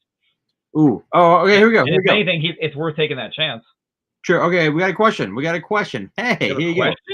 We have a question. Oh, shit. B-John. Is this what it's like when people watch your show? Yes. When people actually watch your show, you actually have to answer your fans. Okay. Bijan and Pollard for Jamar Chase in need of running backs. Who's getting Bijan and Pollard? So you're getting him. Oh yeah, dude, hell yeah. Yeah, dude, I would take that. Yeah, because right now I'm not. Yeah. I would take that. I would take Bijan and Pollard. Yeah. Dude, Chase he's going to be a head case. Watch. He's going to turn into another Stephon Diggs, Antonio Brown. He's going to be like a bitter berry. Watch. You think so? You think so?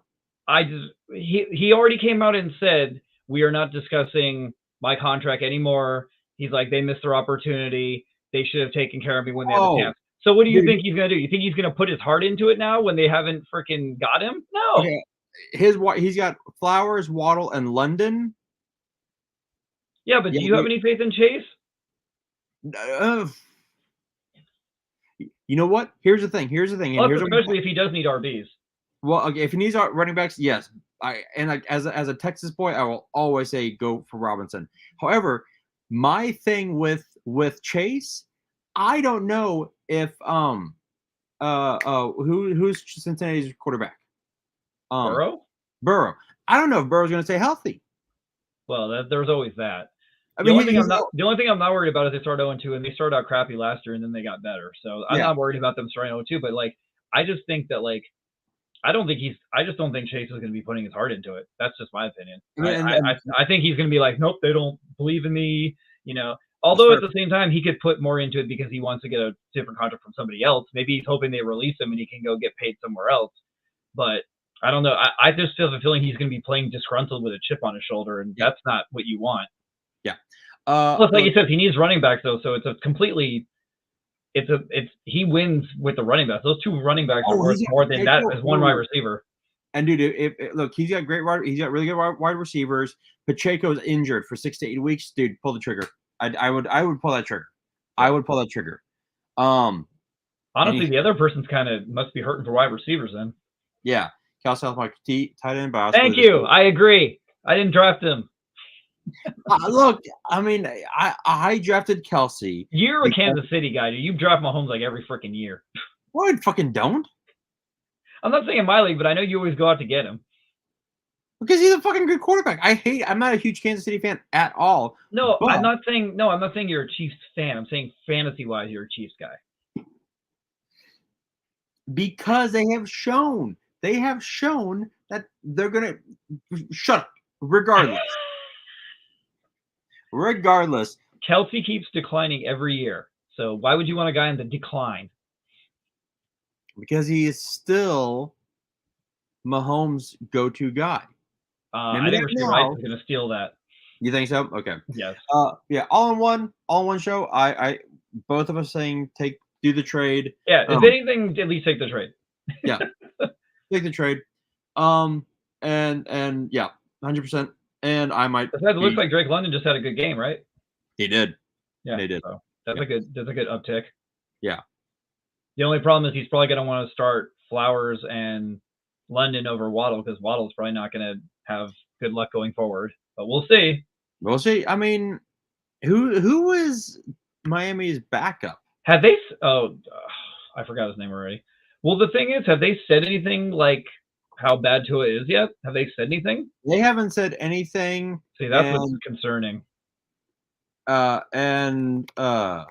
they'll know how bad of a concussion he has or how long they expect him out, and then he's gonna have to decide. Because like I'm sure it's one of those things he's probably gonna go to some neural doctor, and they're gonna tell him like, "Look, man, you got to hang it up," and he's gonna have to decide. Like, dude, Skylar Thompson, thank you. Father that guy. They are undefeated. And they just signed Tyler Huntley. I can't remember where I know that name from, but yeah, Baltimore. He was Baltimore's backup. He's like the baby Lamar Jackson. Yeah, he plays like the same way. He scrambles all around, runs around all crazy. Yeah, look, I'm gonna say this about Tua. I think he's a very good quarterback, but he just right here, Huntley is Lamar 2.0.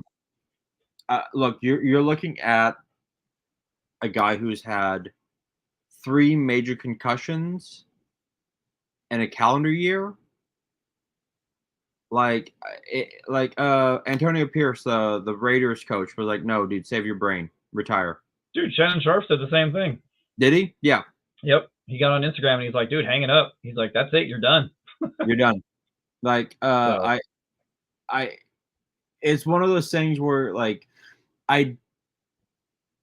Tua is a really good quarterback, but because of his size and just the way that his head slams on the ground all the goddamn time. Well, no, it's his fault because he ran headlong into a dude. He should have slid. He ran with his head. I don't know what he was thinking. I don't know. It's you're not Derrick Henry, buddy. What are you doing? It's true. Also, just a little update in case you're wondering. Derek's San Diego Padres are still up 2-0. So, go fuck yourself. Was it 6? It's the 7th. Oh, top of the 7th. Top of the 7th. We have a good bullpen. Go fuck yourself. All right, so Not over yet. It's not over till it's over, especially with only a 2-0 lead. If it was 5-0, yeah. I'd say something different. Okay, so here's my ESPN league. Look, this Wait. is Well, before we're done, before we move on, what? I just want to say real quick that someone put on Instagram, just like one of those. If any of you are wondering, so apparently the thing is that's interesting is if Tua gets medically released, or medically proven that he can't come back, like doctors are saying, don't come back, he gets paid like, I don't know, I forget exactly, it's like 60-80 million of his contract, something like that, right? If they tell him not to come back and he chooses to come back, he gets nothing or something. Like he forfeits his if he gets hurt again. Sorry, if he comes back against the doctor's advisement and he gets hurt again, I think he voids his contract. They said, or I forget the exact wording of how it works. Yeah, so basically, it's to his advantage to, if the doc, now granted they haven't released the information, but if the doctors say you're done, it's to his advantage to say, all right. Look, if you were to tell me right now, dude, stop the show and you get $60 million, I would stop the show in a heartbeat. Oh yeah. It's $60 million, $80 million. Well, even if it's taxed or whatever, even if it's 40, whatever, like 40 million. Yeah. If you put your money in a proper IRA, and you can live on the interest alone when you get that high. Well, not like that. Think about it. Let's say just ballpark. Let's say he gets 60 million, right? Let's say I know nothing of this stuff, but let's just say, for sake of argument, taxes take out, he drops it down to 30. That still means he's probably not even 30 years old yet. Mm-hmm. So he could have $1 million a year. You can live on that. Dude, here's the thing. Even more so than that. Look, say after 80 million, 30%, all right, you're down to like what? 40 million? Well, I'm just saying you have 40 million. All right. Now, you buy yourself a nice house, right? Put down get up like a 6 he million. Probably already has one, but I see what you're saying. Exactly. Like you already have it.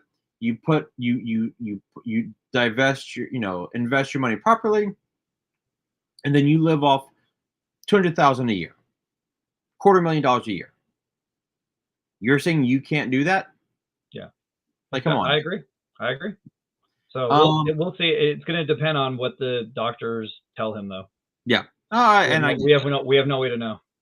I get that. All right. So I lost this. Because let's see what killed me. Oh yeah, he had Tyreek Hill go off for 32 points. This is week 1. This is week 1 in my. Okay, I was like, Tyreek Hill didn't do crap this week. No. Hurts had 36. He had Baker on his bench, which Ooh. Yeah. That had a sting. But what sucked is I had Xavier Worthy on my bench for 22 points, and I'm like, ah. And Flowers did 11. I'm like, okay, fine. So go to week 2. Do you do any Superflex leagues? No. Okay. So go to week 2. Look, I dominated. I won. I beat. Yeah, you doubled him off. Yeah, exactly. You're kind of like what happened in my league this week. But what sucked is, okay, I'm like, you know what? I'm gonna play Worthy over Flowers this week. Let's see how it goes. Worthy 4.2 points. Flowers 23. I'm like, God damn it. But okay, my only thing I have to tell you on that is, did you not think he had a better shot against the Raiders? I don't know. I just thought, okay, I thought Casey was playing the Bengals. The Bengals are Let's see what he can do. But the Raiders are even more Well, I mean, apparently not, because they won. Yeah, but I'm saying exactly. Before this game happened, wouldn't you have been like?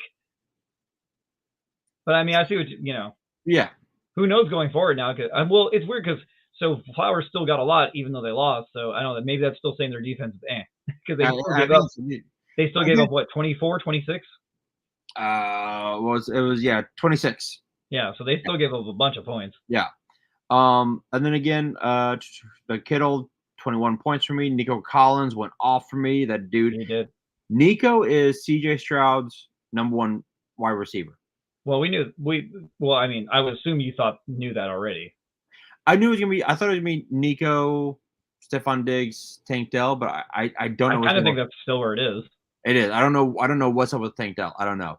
I don't know, but I'm really screwed if he doesn't pick it up because I think I have him in 2 leagues and he's like one of my main receivers. Same.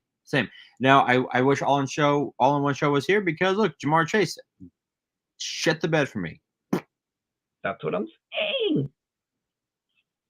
I mean, he just now Pacheco's out. Pacquiao. Yeah. Pacheco. That's the Filipino version. Isaiah Pacquiao.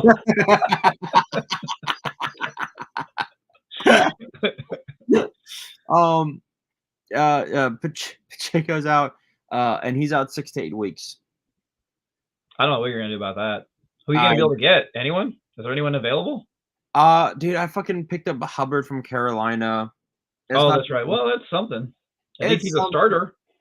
And you know what? And he might be better with Dalton. Maybe they'll be better. That's what I'm thinking. With Dalton, he might be better. And they are playing the Raiders, so that's not too scary. No, here's the thing. I'm hoping that with Dalton, maybe Hubbard could be like Joe Mixon. I'm saying maybe. Okay. I think that you're getting a little too high hopes, but okay. I'm just saying. I think you should settle for Miles Sanders at this point. I'll take Miles Sanders. Okay. All right. There you go. All right. It's just, if your expectations low, then he can just only impress you more. Yeah, and then Addison's out. I'm like, he's on my bench, but like, Oh, the Vikings guy? Yeah. Is he out for a while though, or just this week? Let's see here. Vikings, Addison. Let's see here.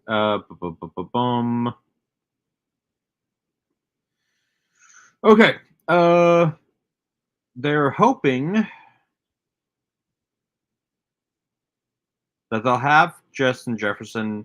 I know he went out too. Justin's. They're hoping both Jefferson and Addison are back in time for the Texans. Oh, yeah, I lost Jefferson too. I only have him in 1 league, but still, it's 1 league. I know. And then I know you mentioned Jonathan Brooks. Let's see here. Oh yeah. He tore his ACL we're playing against TCU. Let's see here. The thing that's interesting about him is this, let's just say he ends up being what they think he's going to be. If they get Dalton in there and Jonathan Brooks, and they already have Deontay Johnson, maybe they'll start putting something together. They're hoping by week 5 or 6 that. Yeah, so you guys still wait. We still gotta wait. Yeah. And the problem is like I really doubt in his first game he's going to do 150 yards and 2 touchdowns. He's probably going to take him a little bit to get up to speed. Exactly. And just for your edification, because no one's watching, bottom of the 7th, 2 outs. San Diego is still up 2-0. So, like I said, I'll be excited when it's the 9th. Yeah, exactly. All right. So, look, I didn't take screenshots for next week. But what? Fantasy football. But next because I didn't send them to you. No, not me. I don't. Your team doesn't matter. Wait, what do you mean taking screenshots of what your matchup for next week? Yeah. Oh, okay. Yeah, So do you need me to send that to you also? Well, yeah, like for next week. In the future. In the future. So you need me to send you the current one and the one for next week? Yes. Okay. So I can do that. Next week, I'm playing my buddy Frenchie. His is To Infinity and Bijan. Ooh, that was a good one. I would love that name. All right, so as it stands, I've got CJ Stroud versus Jared Allen. Houston versus who? Jared Allen. I mean Josh Allen. Sorry. I was like Jared Allen. That's a linebacker on the Vikings. The Vikings, yeah. Josh Allen. Okay. Yeah, CJ Stroud. Houston plays at Minnesota. That's gonna be a good game. That should be good. Josh Allen plays Jacksonville. Josh Allen's going to light them up. He should. Yeah. You never know these days, but he should. He should. What's the Miami's running back? Is it a Chain? H-N. H-N? Yeah. I've got him. He going against Bijan Robinson. Ooh. I know. That could be fun. See, the thing that's going to be interesting is Miami's probably going to rely more on the run. Yep, because Miami's playing Seattle. No, but I'm just saying because they don't. I know. I know. Backup, so they're probably going to have to run more. Bijan is playing Kansas City. That'll be a good game. Ooh. Hubbard is playing the Raiders. He's got hold on. Kyron Williams, the Rams running back, going against San Fran. That's another team that's probably going to start running more. Yep. I got Jamar Chase going against Washington, and he's got Michael Pittman Jr. going against Chicago. Well, Washington is definitely not a defense that scares you. Nope. I have Nico Collins going against Rashid Rice. It's going to be a toss-up. I've got Kittle versus his Kelsey. I should win that. Yes. I should take that. Then I've got Worthy going against Dobbins. I've got San Fran's defense going against the Rams. He's got Jacksonville's defense going against Buffalo. I should win that matchup. And then but you never know. But yes. Yeah. And then Justin Tucker versus San Fran's kicker. Now that's actually kind of a tie. That's gonna be a tie. Those guys kick a lot. So here's the question. Yes. Is this like your more important league? Why are we focusing on this? Because it is more importantly because it's actually more money too. Okay, gotcha. Do I stick with Xavier Worthy playing at Atlanta, or I'm going to probably answer my question here. Okay. Go with Flowers and with Baltimore going against Dallas, because Dallas showed they fucking suck. It's like Dallas has probably got the better defense, but I think you're guaranteed more Flowers because he's in the number 1 and Worthy's the number 2. It's that I got to go with that. I mean, anything's possible, obviously. Like Worthy can always have another 2-touchdown game. Who knows? But I would just Flowers will probably get more attention. Yeah, I know. How did Olave do? Who? Chris Olave. Saints. Oh, good question. Let me see here. My point is in the sense of like if he had a good game, then that means maybe the Dallas number 1 cornerback isn't that good. Fair point. I'll have to look into that. I don't know what he did. Because if Chris Olave did good, then that means Flowers should do good. Because sometimes like the rest of the team, like the Saints might have scored a lot of points, but maybe everybody else did it, and Olave got like 1 catch, and then it's like, oh shit, okay, well maybe now it's not a good plan. You know what? That's a good question. Let me see this. Let me go to NFL because we still got some time to figure. I'm going to try to pick up the Saints defense. That's all I fucking know. I mean, let's see here. Okay, here we go. New Orleans. You know what defense I had? What's up? I had the Chicago defense. Oh, did you? Ooh, I'm sorry, man.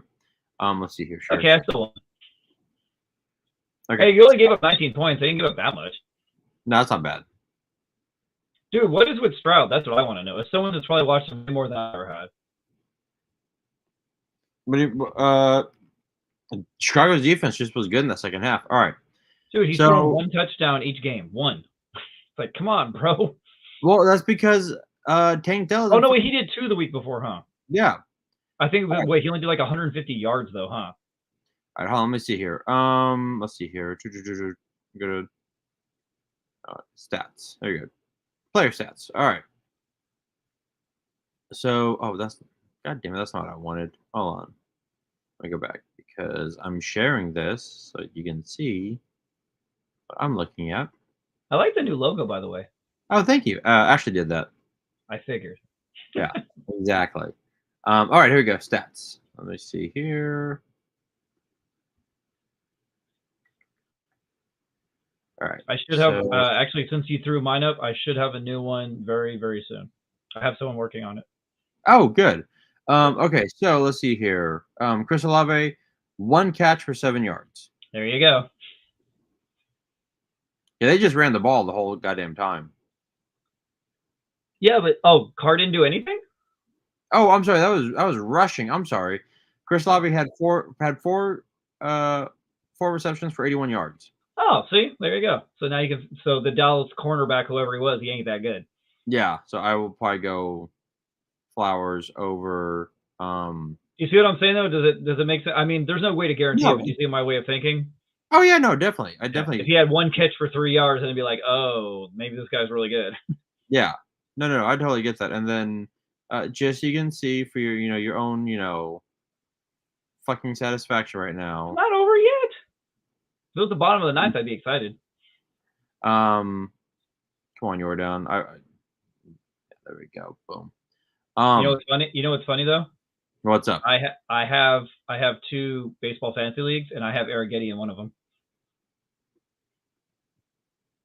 Yeah, but I don't get baseball fantasy. I'm sorry, I don't. I've tried. What do you mean? He gave up 2 runs. That's all. That's how that works. So it's like that's so it goes against his ERA. So he gave up 2 runs, but that's not a lot. 2 runs is hardly anything. So No, I'm just saying I'm just saying fantasy baseball. I've. it's fun. It's a lot of work, but it's fun. Yeah, that's why I'm like, yeah, It's 7 days a week. yeah, and that's why I do my tinkering Thursday, Wednesday, Thursday, Sunday, or Saturday night. All right. 49ers Deebo Samuel to miss a couple of weeks with a calf strain. Wow. Dude, there's a lot. What is with this week? I mean, Dude. sorry, with this year already. Like, I mean, I was thinking about talking about this anyways. But since we're already leading into it, Yeah. like you and I have, I'm sure, like I've been playing fantasy football probably like 15 years. How long you been playing? 2008. So Okay, so a little bit over. Yeah. Yeah. So it's like every year the injuries are getting worse and worse, and this is like the most ridiculous pinnacle. Like, look at how we're in week 2 and how many people already have serious. It's not like they have like, oh, I pulled a hamstring or I stubbed my toe. These are serious injuries in 2 weeks. Yeah. This is insane. And like, look at last year with all the quarterbacks, they all went down. And like this year, look, they've already lost like what, 3? Let's see here. Yeah, because so McCaffrey's on the injured reserve with an Achilles injury. Pacheco has a fractured fibula. Fibia. It's like shit. Deebo's calf, strained calf. I mean, but look at Puka, look at Cooper Kupp. Like, what did they say with? I saw the Cooper Kupp was injured, but I didn't see. It's something to do with his ankle. Oh, Mixon might be out. If you watch the replay, when the guy like tackled him or pulled him down, his ankle like bent all funky. Like, it does not look pretty. I mean, you look at Joe Mixon might be injured for a bit. Yeah, they said they're still waiting on that one, but they said it's already not looking like he's gonna play, at least not this week. But, yeah. Because again, it was a hip drop tackle. Yeah. I mean, it's just one of those things like, God damn. No, but I'm just saying, like, we were used to injuries, but this many, this fast, this serious, like, this is crazy. Like, this is like week 7, week 8. Okay, exactly. I get it. Yep. Yeah. Exactly. So I don't know. I can only hope that maybe it slows down, but it's kind of freaking me out a little bit. Like, I know it's not really me, but like, as I don't want to see people get hurt, of course, unless they're Raiders or Broncos. But B, like, this is like, it's bad for the sport of football. No one wants to watch a bunch of backups. I mean, Houston has Cam Akers, which he actually looked good last night until he gave up the fumble. But he's not going to be the same. No, he's not going to be mixing. And then, like I said, like, look at the Rams, look at the Niners. This is ridiculous. Like, they're going to be putting in all their like 3rd string and 4th string guys. Yeah. It's funny. I was talking to my dad about the show. He's like, "What are you doing?" Like, I'm like, TV shows and then football. We're doing fantasy football. He goes, "Oh, if you can," because my dad and I have this thing where we get really annoyed with people saying that Tom Brady's the greatest quarterback of all time. Okay. Okay. Now, here's why. is that if you put Tom Brady in any other era of football, the dude does not have 7 championship rings. He gets folded, off the bat. I don't know if he, has that long of a career. Mm-hmm.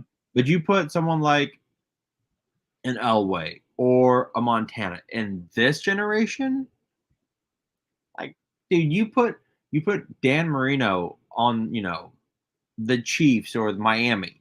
You put him back on the Miami Dolphins. Boom, like he's gonna kill it. It's just one of those things where I think people need to kind of take into consideration the fact that yes, Brady was great, but Brady also benefited from a league that went easy on quarterbacks. Well, not only that, but he benefited for one. He has one of the greatest coaches of all time. Like, what if he would have had, freaking my coach Brandon Staley or something, or what if he would have had? What if he would have had Lovie Smith? I mean, no offense to Lovie Smith, but you know what I'm saying? Like, it would have been the same. Matter. I think like this is why, like, look, if you want to say Brady is a top 3 quarterback of all time, top 5, sure. But you look at what Brady did when he went to Tampa Bay and what Belichick did when Brady left. And I think Belichick is a great coach, no ifs, ands, or buts, but there's also a reason why Belichick isn't coaching right now. Mm-hmm.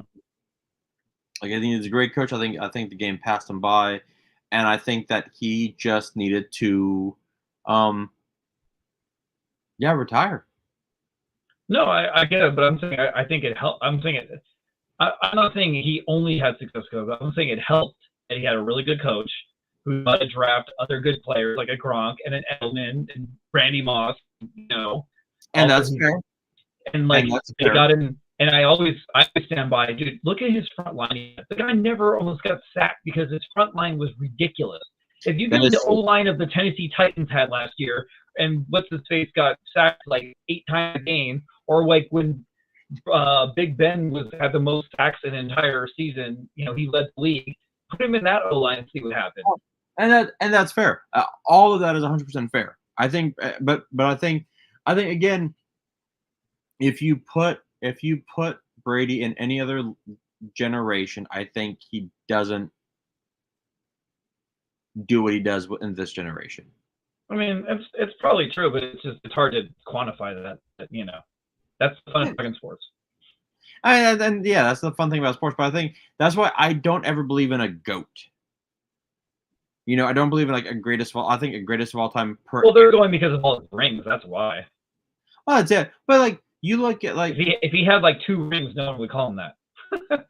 and it's one of those things where like nice interception. It's one of those things where also AJ Brown is out for a few weeks as well. Yeah, with the hamstring. Dude, the same one. I have Cooper Kupp. I have AJ Brown.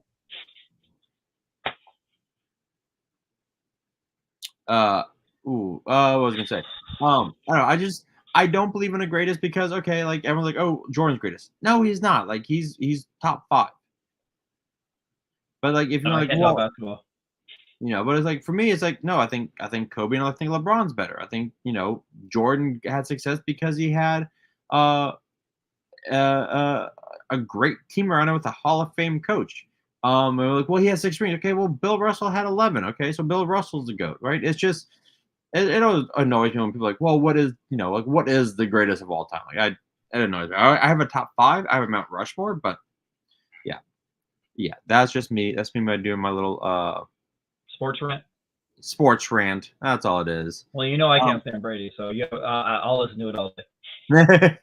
Like, and it's just like I was always more of a I've always me. I'm more of a Manning fan than a Brady fan. I love Brett Favre, man. Brett Favre is one of the greatest to me.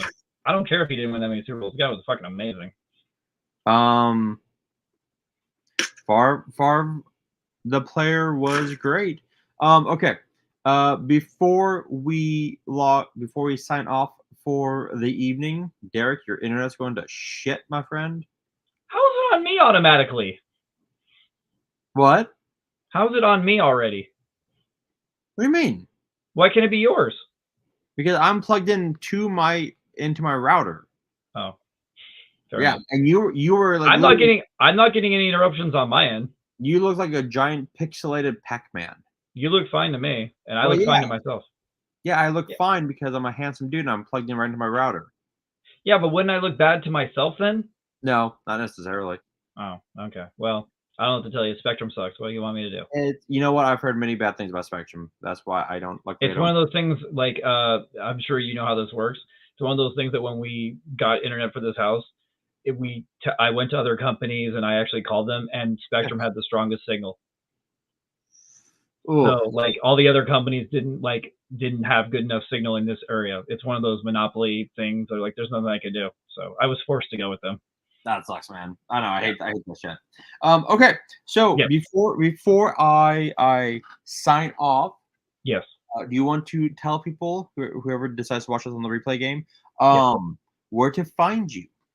Oh, well, I'm not that interesting, but I'm on Twitter and Instagram at the Geek Potato. That's the little namey thing. But more importantly, I have a podcast, a pop culture podcast that sometimes Mr. Bobby Behar comes on also as well. And that is called the Geekdom Fancast, and that is on all podcast platforms. And we also have social media of Instagram and Twitter, and somewhat of a YouTube channel. So please come check us out and see if you want to see some pop culture fun. Yes, keep following him. Of course, you can follow me on TikTok, Instagram, and here at Geeks Have Game. Go to geekshavegame.com to see all the latest videos from A Toy Kind of Mood, Tony's Figs, and of course GHG. I will be on A Toy Kind of Mood this Wednesday. Covering Return to the Promised Land. You know what? I took a little hiatus. Nothing wrong with that. No. This week you had to go to Colorado, man. You had to go on vacation. It was more of a mental thing.